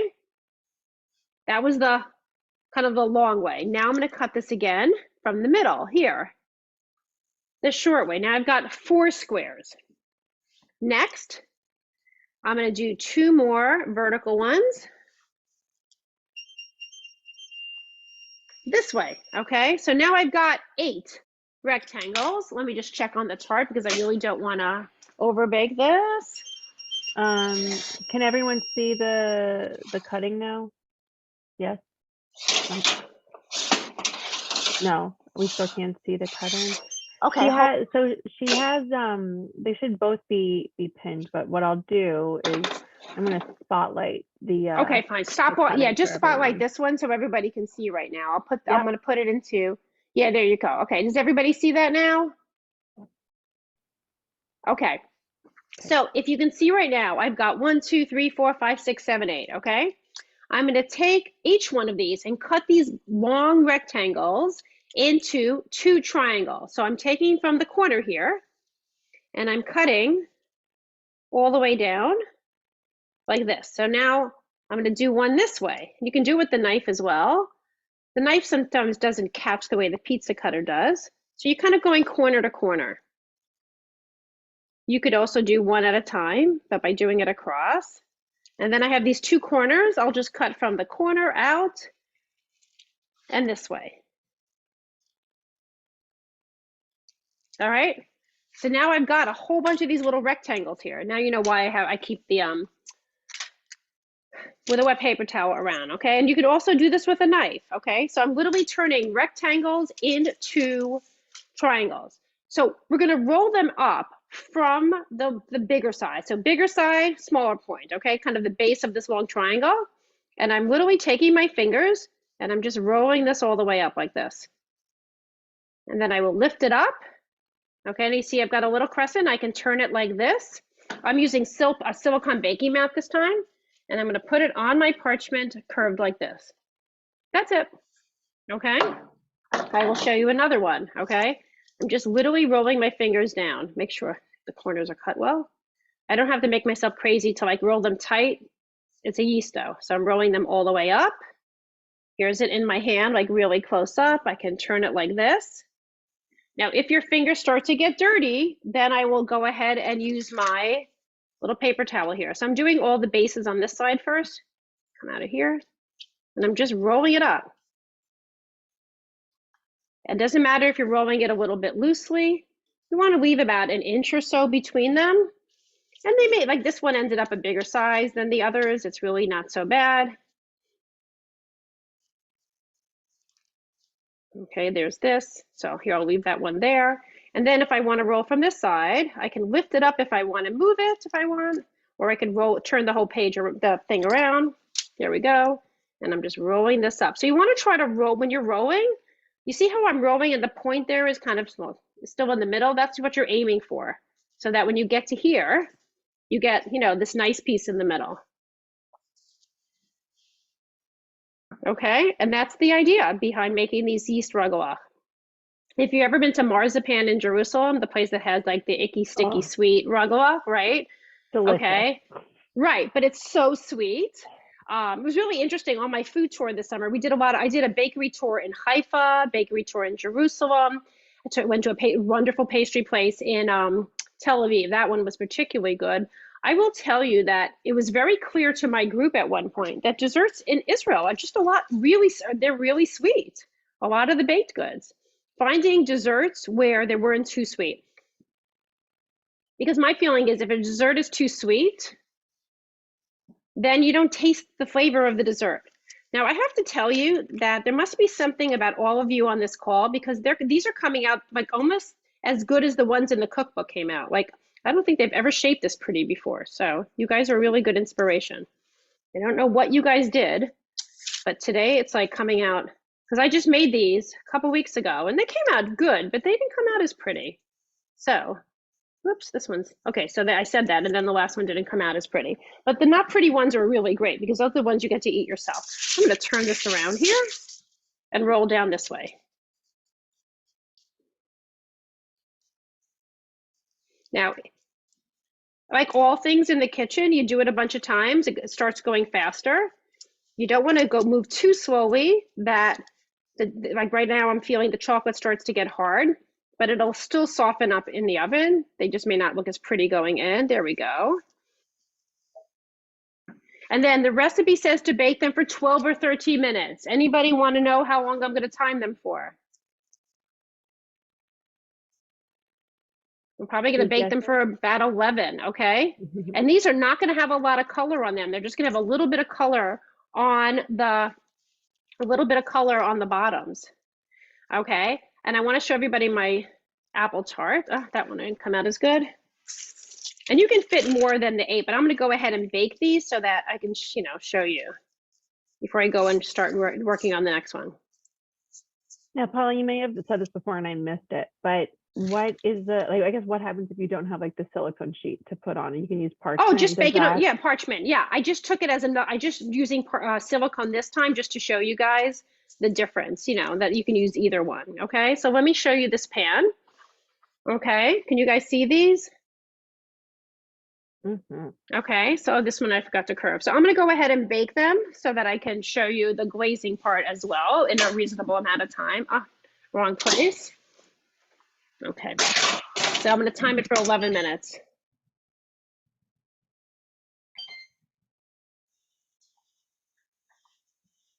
And already one of my ear pods is going to run out, but can you guys still hear me okay? Yeah. Okay, good. Okay, so I have this parchment that's got a little bit of chocolate on it. I hate wasting, so I'm literally going to turn it over. I'm going to be cleaning my counter later anyway, and I can go ahead and sprinkle and show you the next one. And the first time you do everything, you're not an expert, but you do it a couple of times and that's how you become an expert.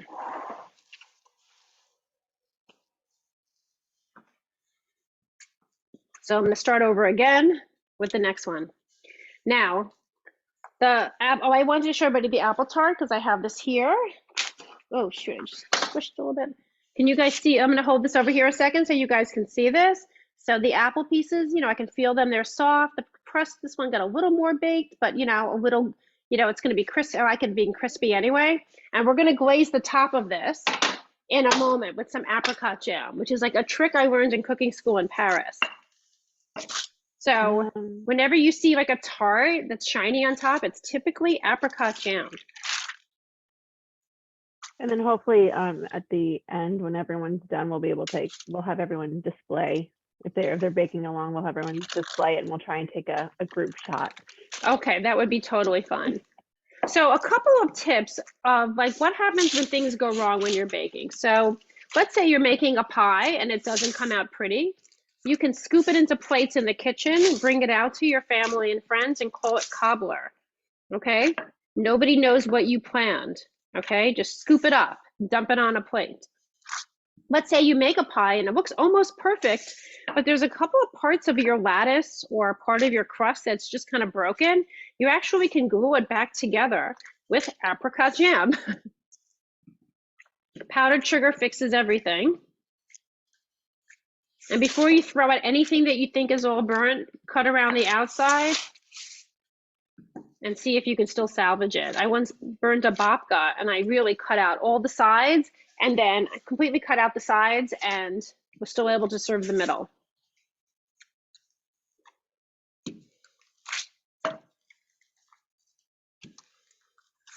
And what I like about these rug luck, which you will taste soon enough, is that you're going to find that they're just not crazy sweet. I find that when desserts are too sweet, like you don't really taste the flavor, you just taste sweetness. We've been conditioned to eat,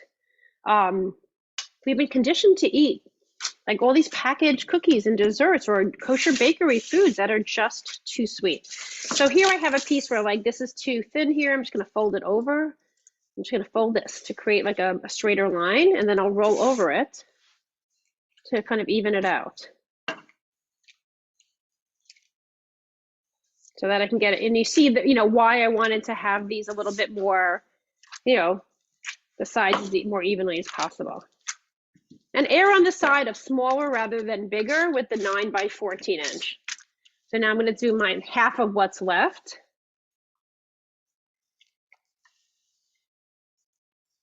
And I will cover these with the chocolate again. This is one with the chocolate again. Now, let's say you wanted to make these a different flavor. You could smear, raspberry jam, apricot jam on top, and you could sprinkle chopped walnuts or almonds. You could put on raisins, any chopped cranberries, chopped apricots, or a mixture of all things. I did a cooking class. I used to do cooking class in my kitchen a lot. Now I still do a lot of private classes with Rugelach, but when I used to do them in person, I used to give people like a whole buffet of nuts and dried fruit and chocolate, and everybody would just create their own. And it was really fun to do that. I'm going to clean off my pizza cutter. But I'll do this. I can do this one with a knife also to show you.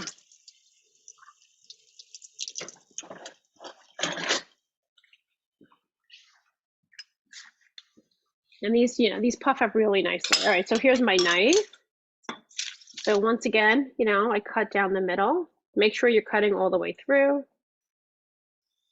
I'm kind of wiggling the knife a little bit to make sure I've cut through. Go away. The pizza cutter works great. I first bought a pizza cutter for my part of baking when I was making marshmallows, homemade marshmallows, which I have not made in a really long time.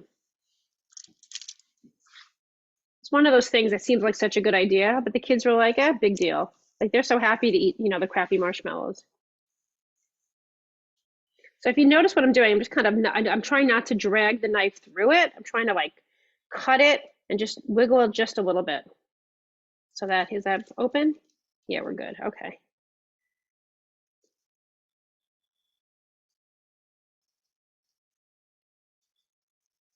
See, it doesn't pick up the same way that the pizza cutter does. Let me get the corner here. You're going to do your best to make them, about the same size, but, no one's judging you here. So you could obviously bake this in batches. I'm going to grab another pan out. Sorry. And this time I can cover it with parchment paper. So we either do parchment or silicone or the Silpat. What's nice about the Silpat is that it's reusable.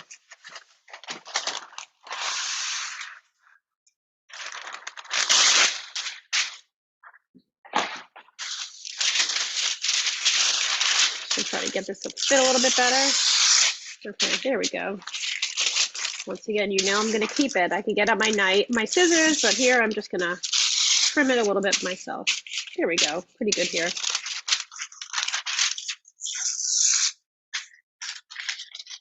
All right, now let's go back to shaping these again. Whenever I'm doing something like repetitive like this in the kitchen, I'm definitely going to, at some point I'll get into a nice little Zen moment where I'm just, happy to be there. Okay, so this one came out too gooey. I think I put too much filling on. I think that may be my problem here. Let's try the next one. Maybe that'll come out better. There we go. That's good. Good. Beautiful.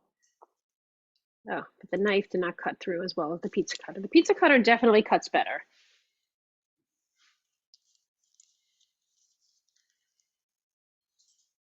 So yeah, make sure when you're cutting, and as you're rolling it up, like if you feel like you have too much chocolate on your fingers, then go ahead and clean your fingers up. But they will still be delicious.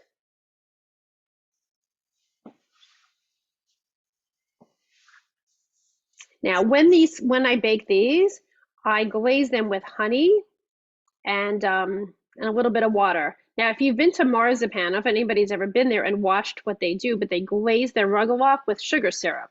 They literally use like the brushing part of a broom. It's unbelievable. They put so much sugar syrup on top, which, I refuse to do. So me doing the honey and water was like my way of making them shiny and tastier, but without having the adding so much more sugar to my recipe. All right, I definitely put too much filling on. Okay, live and learn.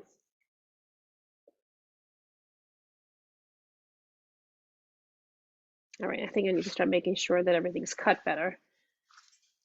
Hope we're good here. So I'm really just like literally using my thumbs to roll these up.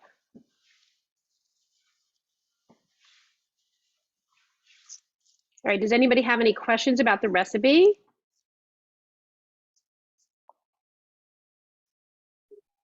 Let's see.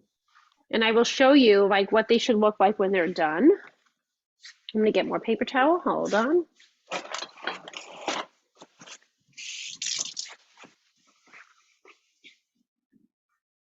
just gonna switch my ear pods.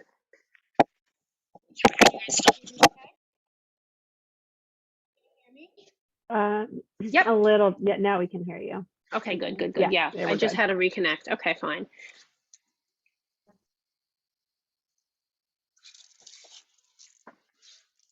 Yeah, the dough got a, the second batch, the dough's a little softer. Oh, but that one came out really nice. So yeah, once again, when you're rolling, just try to roll it towards the point so that the point will end up in the middle, and that's how you get the nicer shape. All right, those came out nice, nice, nice. So you see, as I'm rolling, I'm kind of maneuvering where this is going to end up so that it's, there we go, beautiful. Now I have another rugelach recipe in the Kosher Baker Cookbook, and it's more of a flaky rugelach, which is kind of what I knew of rugelach growing up in Long Island, as opposed to kind of the kind, the yeast kinds I found in Israel, which I've grown to really love. I've also, if you want to ever do something really fun, you could take a whole bunch of these rugelach and put them in a round baking pan and bake it as a rugelach cake. And then everybody kind of pulls apart. It's really cute. That sounds amazing. Yeah, I can actually make one like that if you guys want. There we go. Now they're rolling nicely, nicely, not as messy. But don't worry if they're a little messy, they're still going to be good. All right, I'm going to scoop up some filling. I really made a mess of here. I put so much filling on. Years ago, I used to teach cooking at Camp Vermont. I still do. I just didn't go this summer because of COVID, or last summer. And one year, a bunch of the boys put so much filling into their babkas that the little mini loaf babkas, like the chocolate filling, just like tsunamied over the edge and started a fire. And I knew the kids would be so upset if they lost their babkas. So I basically put my hand in the oven with oven mitts, and I saved their babkas. And that was the day we learned that you can actually eat babka with a spoon. All right, let me check on this. This was like my 11 minutes. Now, when I'm checking on them, I'm actually gonna like turn them over and look what's going on the bottom too. So these are very, very light on the bottom. I'm gonna give them 2 more minutes and then I'll show them to you. But you see they puff up really nicely.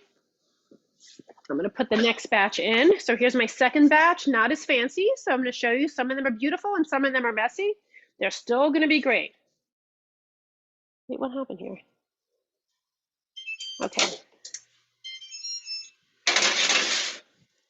And a really good tip in general for basically any baked good or cookie that you make for the first time, I like to bake a small amount.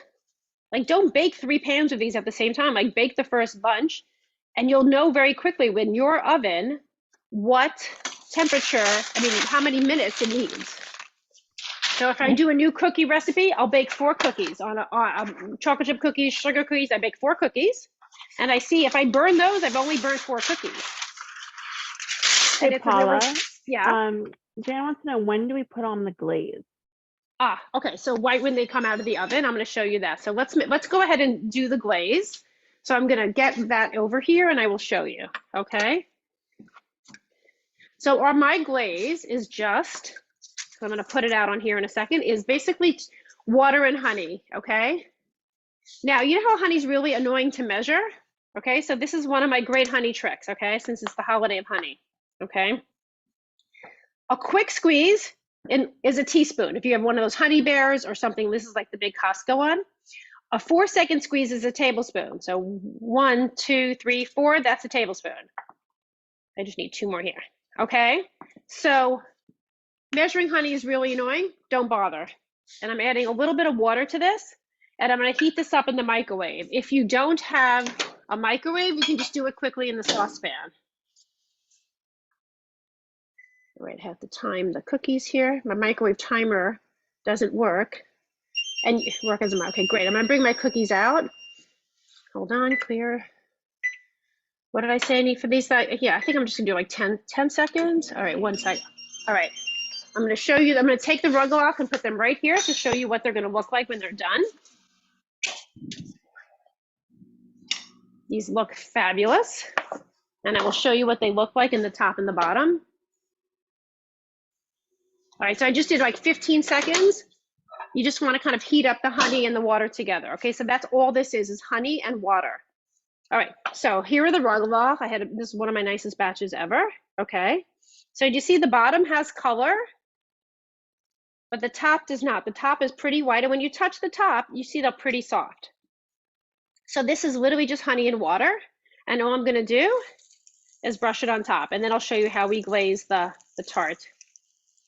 Now, you know, the glaze will get absorbed like many hours later, so often what I'll do, and this is what I will do for the holiday, is I will bake them and not put on the glaze, and kind of later, like an hour before the meal, I'll put more glaze on so they'll be shiny. But you see how nice it just gives it a little bit of sheen. If you put on a lot, you might need a little bit more. But anyway, this is the basic idea. I'm just brushing this on top. And there you go. They're beautiful. So super, super simple. If you had sugar syrup around, you could use that. All right, this is no longer hot, so I'm going to go ahead and take out our apple tart. So the apple tart glaze is kind of interesting. Basically, I'm going to I have this apricot jam here. I'm going to put it into a bowl. And you know how apricot jam often has like pieces in it, you know, and it's kind of like gloppy, okay? So I'm just going to heat this for 10 seconds in the microwave, and you can do this on the stovetop. And then I'm going to strain it. And I know you're going to think that's crazy, but you're going to see what I'm going to end up with in a second. And this is literally what they do in French baking. So I'm teaching you an insider tip. I've never seen any American cook do this. I've never seen anybody in any home cook do it. I have a little sieve here, which is very useful. And I'm just going to strain the jam. So you're just heating it until it starts to bubble. Yep, there we go. And you see it gets kind of like thick and liquidy, but I'm going to pour it in here. I'm just using my brush for the whole thing because I'm trying to create like a thin glaze. And I'm just straining this whole mixture here to end up with like really like a thin apricot jam. You could use orange marmalade as well. All right, I think that should work. It's just about 1/3 of a cup. Okay, let me put this aside on my parchment paper. Okay, so literally all I'm going to do, I've got this thin coat, and I'm just going to brush this on my apples. Now you could skip this part and just throw powdered sugar on top of this whole thing, but you'll see how it transforms it right now from something dull looking to something really shiny. And then to serve this, I just cut this up in squares. And if you wanted to even take this up another notch, you could take powdered sugar and sprinkle powdered sugar just on the edges of the crust first, and then do the apricot jam in the middle. And then you can make it even fancier to bring out. And I would just serve this to your guests like right on this, you know, cookie sheet. So for people who are on social media, I'm on Instagram at Kosher Baker. Facebook, I'm on as the Kosher Baker, Paula Scheuer, and I have a Kosher Baker baking group that you can join. It's a private group that you have to just request to join, and then I let you in. And then I'm on TikTok as Chef Paula Scheuer, and I've had a lot of fun on TikTok, I have to say. I've learned lots of good cooking tips, how to clean things better, had a lot of fun with it. So there you go. I baked it a teeny bit longer than I normally do, but I think it still looks beautiful. And then to serve it, I literally will just like take a knife. I can cut it into small squares or bigger squares. You know, I'm just gonna Actually, I should probably take a picture of this first. But anyway, you guys see this. But I'm just going to cut it and then I eat it. And it's nice and crunchy on the bottom, which is great. And it does shrink a little bit, but it's still really nice.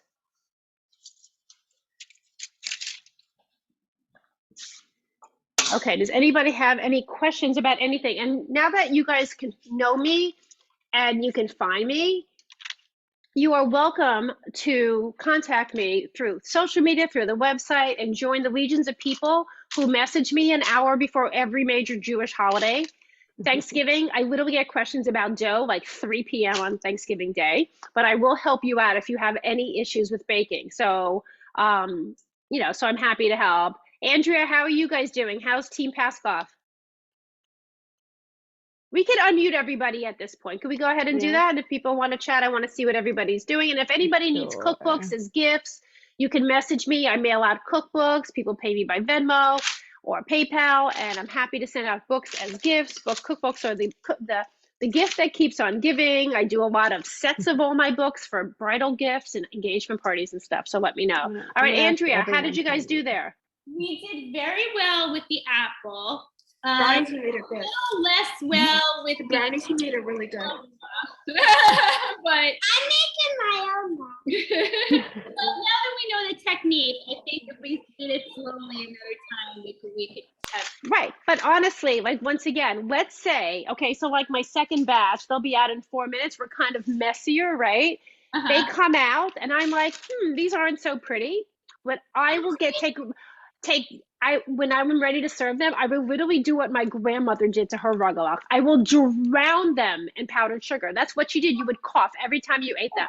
So if any of them are not pretty, you're going to sift powdered sugar on top and bring them out. And if you found that you rolled them out and they were just like so messy, you could stick them in and do the cake thing. And then when it's done, drizzle chocolate on the top. Like there's so many. How do you do the cake thing? If you guys want to stay on for another 5 minutes, I will show you guys. Give me 1 second. I'm getting a pan. I'm happy to show you because it's really fun. Yes,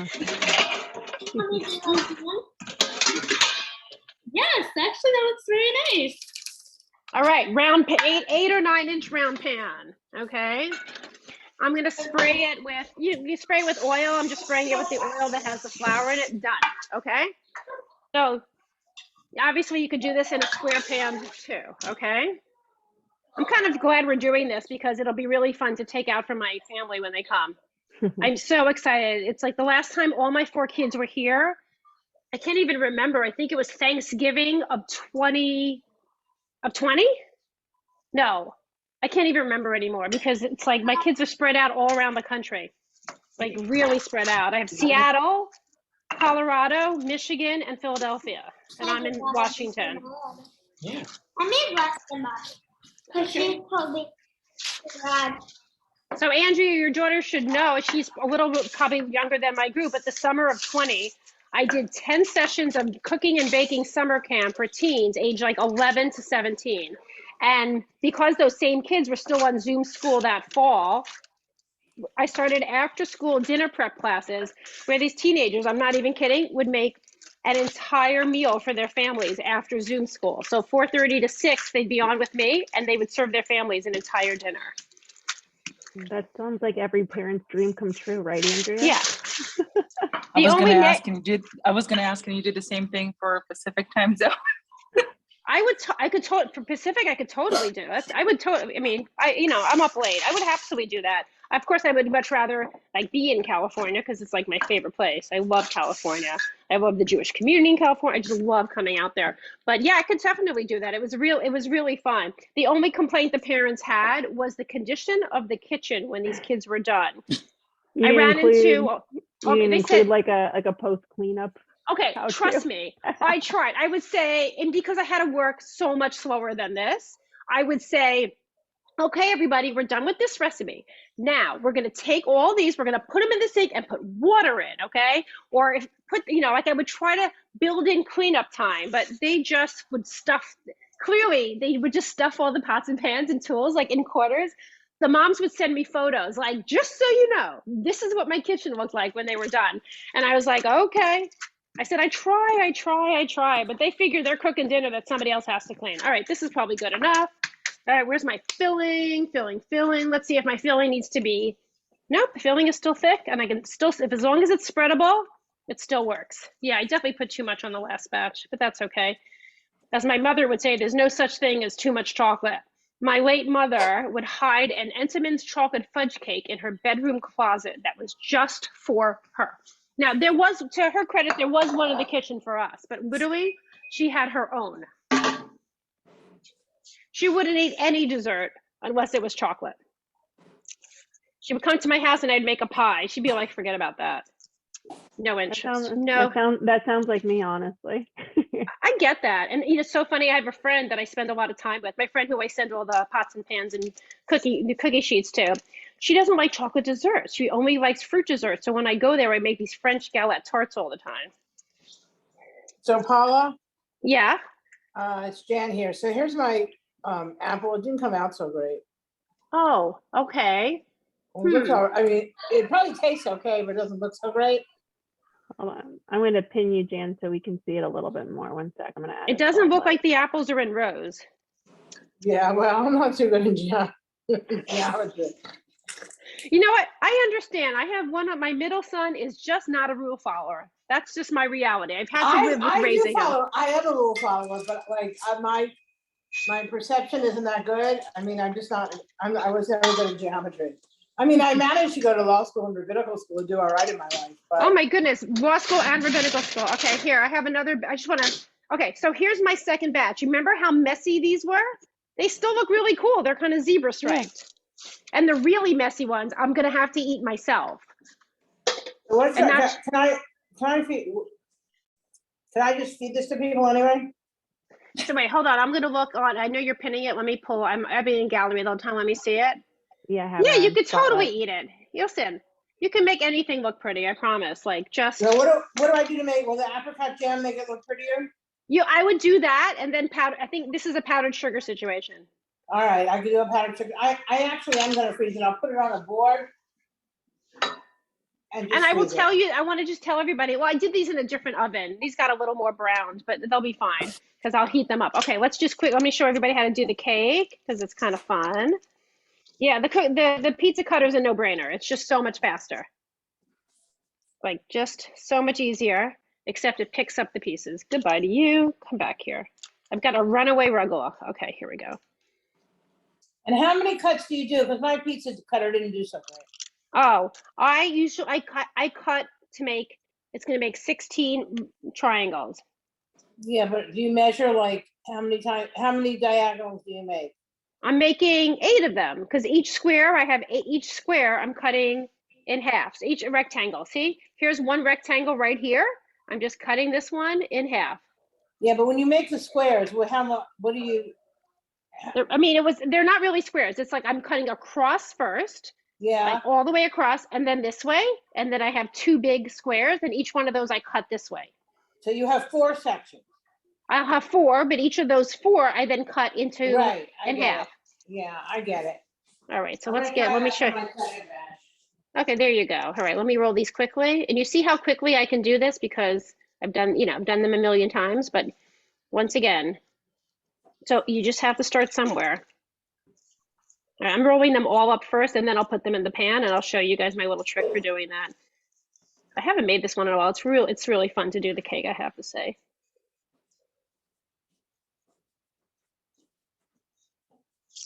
So I have my chocolate thing on the stove because it's really thick. Oh, okay. I get that. All right, here. I'm just gonna roll out my 3rd piece of. Right, so that's what I'm doing, and then I'm just gonna put it in the pan. My 3rd piece of dough. Yeah, and you could probably turn this into babka, but I like my babka dough a lot better. And so, okay, this is important. On my website, if you click on blog, you'll get my Rosh Hashanah recipe index. And that basically has links to my brisket, to side dishes, to soup, to matzo balls, to a zillion desserts, whatever. So just go on that, and you'll have like this great resource. And I think I told you since I can't eat tomatoes, I mash up winter squash. One of those pumpkin squash. Oh yeah, I mean I have so many different brisket recipes. A couple of them have tomatoes, which I like. I have a spinach pesto brisket in my Instant Pot cookbook. That's probably I know somebody featured that, so that's got to be online somewhere. That one is really good, and obviously you don't have to just do it in an Instant Pot. But I do have an Instant Pot cookbook because I'm a huge fan. My kids are really big Instant Pot users because they live in small kitchens in apartments, and they love it because they can like walk in the door after school or now that I only have, well, I have two in school still. Well, no, actually, three are in school. My daughter's doing a PhD. So yeah, everybody, when they walk in the door. Okay, so here we've got my pan, right? So let's see how I want to do this. Let's start with the bigger ones. I'm going to take the bigger ones and I'm going to like kind of put them in the pan, like in a circle. I don't even have to curve them very much, but all my bigger ones I'm putting around. There's another big one. All right, these are good here. So I'm just literally putting them in a circle, okay? Like almost like, okay, so can you guys see this okay? Yep. Yeah. Okay, so, all right, and then I'm gonna do my second circle, okay? But we know that these grow. So I'm just lining up this to be like more kind of on an edge here. It's gonna rise and fill up the whole pan, okay? So I'm giving them a little space between each of them. And then I'm just going to keep moving them in a circle.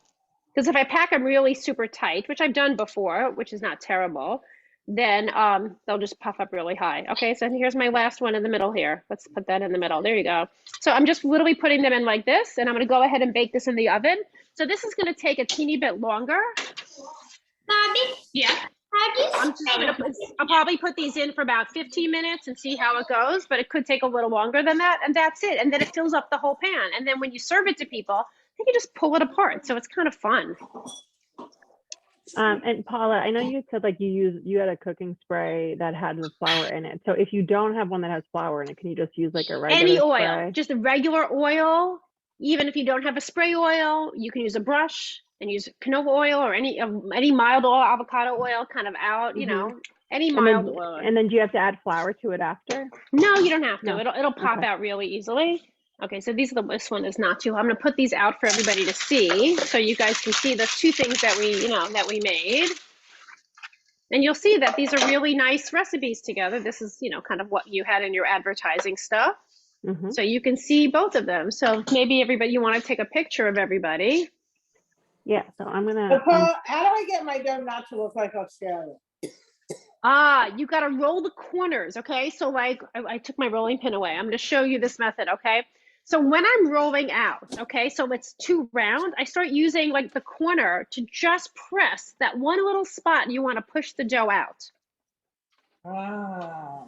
And if it's not rolling, like it's stuck to your parchment, just lift it up, sprinkle a little flour because it'll stretch more. If you're rolling out any dough, puff pastry, cookie dough, babka dough, and you're rolling and you're like, I can't get the shape and it's not getting bigger, stop. You need to kind of either use the parchment to kind of over the rolling pin and peel it off and sprinkle some flour, or just like lift the dough up if you can, sprinkle flour, and then once you have something between the dough and the parchment, it'll glide. Okay, it's stuck because there's just like that friction there. So you need to put something in between them. But yeah, keep a ruler in the kitchen. Oh yeah, I definitely have a ruler. And the last thing I just want to end with is just like an idea. So when you're designing your menus for the table, like I want you to think about your own personal food story. I told you my story, my grandmother's kitchen and her baking and cooking kind of influenced so much of my professional life and personal life. So when I design a meal for my family, especially on holidays, I'm not going to start using all these creative recipes. Like I want them to identify certain recipes with Rosh Hashanah. So there's always going to be matzo ball soup and some kind of gefilte fish and brisket, but I'll usually add maybe one or two new recipes. So all of you have a food story, which is a collection of all of your food memories, meals you had in your mother or grandmother's or aunt's or somebody's kitchen, when you've traveled, food that you've eaten in different places, meals you made in college, grad school, your first house, your first apartment, your kids. So you have all of these food memories. Counting down. So put something on your table and as part of your menu for your holiday that reminds you of that memory, and share with the people at your table that memory. If you're eating by yourself, you get to savor that memory. And then try a new recipe, one of my recipes, somebody else's recipe, and start adding new memories to your holiday or Shabbat tables. So that way you've like elevated your menu and your meal to be something so much more meaningful. And I think it's like a way to kind of honor your food past and then add something new. And Shabbats throughout the year, I'll do Japanese food, I'll do Italian food Shabbat, I'll do Sephardic food for Shabbat. But Rosh Hashanah, Thanksgiving, Pesach, there's a bunch of basic recipes. Like I have a tzimmus puree in the Healthy Jewish Kitchen book. I'll be posting on my social that recipe probably today or tomorrow. It's bright orange, it's beautiful. Like I love it's tzimmus, but it's my own twist on it. So there's certain recipes I make every holiday so that my kids for the rest of their lives will always associate those dishes with that holiday and my home. So think about, as you're planning your meals, to kind of put together a menu that reflects your kind of food life and share that with everyone. It's really nice. So if everyone can, if you've been baking along, and if you haven't, then you can just sit and smile. But if we can have everyone, I'm just going to try and take a picture. We're doing this the old-fashioned way instead of a screenshot, and just hold up. I'm going to stop my video so I won't be in it. But then, yeah, if we can just like hold up at least one of the dishes or part of it, and it doesn't matter what it looks like. It's just the fact that we made it. So, all right, let's give everyone a chance. I could do this for like a minute, maybe. Okay, 1, 2, 3. Great. Awesome. Perfect. Very good. Thank you. So I wish everybody a sweet new year. All right. And just so you know, like the cake, I'm just going to bake it until it fills up the space and the top is a little harder, just like these were. These still a little soft on top, but I'm not going to look at the bottom. I'll just look at the top. And if I can touch it and it seems solid, but a little soft, I'll know it's ready to go. All right. And then while maybe we'll be able to get in a couple of minutes and see the end result. Because I think now, Paula, unless you have anything else, we'll do the raffle winner. Sure. All right. So I'm going to finish up with the recording. Oh, this has been great. Awesome. Well, thank you so much. I'm glad everyone was able to join us. Again, we are recording this. So if you do want the recording, there was a lot of pro tips in here that I will hopefully be able to remember and use for the future myself. But if you want, I can write them up for you and you can send it out. Like 10 great baking tips. I will do that for you guys. I don't think I've done that for anybody, but I'll do this for you guys. And then Miriam will send them out. That would be absolutely awesome. Oh my God, I would so love that, Paula. Great. They're all in my cookbooks, just so you know, but I am happy to share my top ones because those are the ones I always go back to in all of my classes because I want people to be successful. That's the whole point. And I have all your cookbooks except Instant Pot because I don't have one of them. So. Well, there you go. Oh, I love it. I love it. I love it. And I buy them for people all the time. And I could even just come to your house and have you sign them if I were. I know, but I don't think we have any. Anybody here is from DC? Yeah, you are, right, Jen? Okay, fine. Right. Okay. And then I started getting my cutting boards from Josh Sandler at your school. Oh, that's very funny. Okay, very cool. Well, thank you everybody for joining, and I hope everybody has a really healthy and sweet new year. And try to be with people you love, and just really appreciate that, because I feel like for the last 2.5 years, every holiday that I spend with people, because we have a lot of people coming this holiday for the first time in so many years. It's like such a blessing. So I wish everyone can be with people they love. Yes. Whether by Zoom or in person, but just, Yes. And a big thanks to Paula for taking the time to be with us today to share all these tips and these recipes. It's really been insightful and entertaining and fun, which you can't really say all the time. So it's a little bit of a novelty. So Shana Tova, everyone. So if you have questions for Paula, you can reach out to her. You can find me. Please follow me on social. And anybody wants information about the tour, savorisraeltour.com.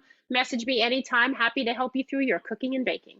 Yes. And then again, if you're interested about learning anything more about the university or how you can get involved with us, whether you're an alum or not, feel free to reach out, alumni@afhu.org. I'm happy to give you information, connect you with the right people, since we do have people all around the country.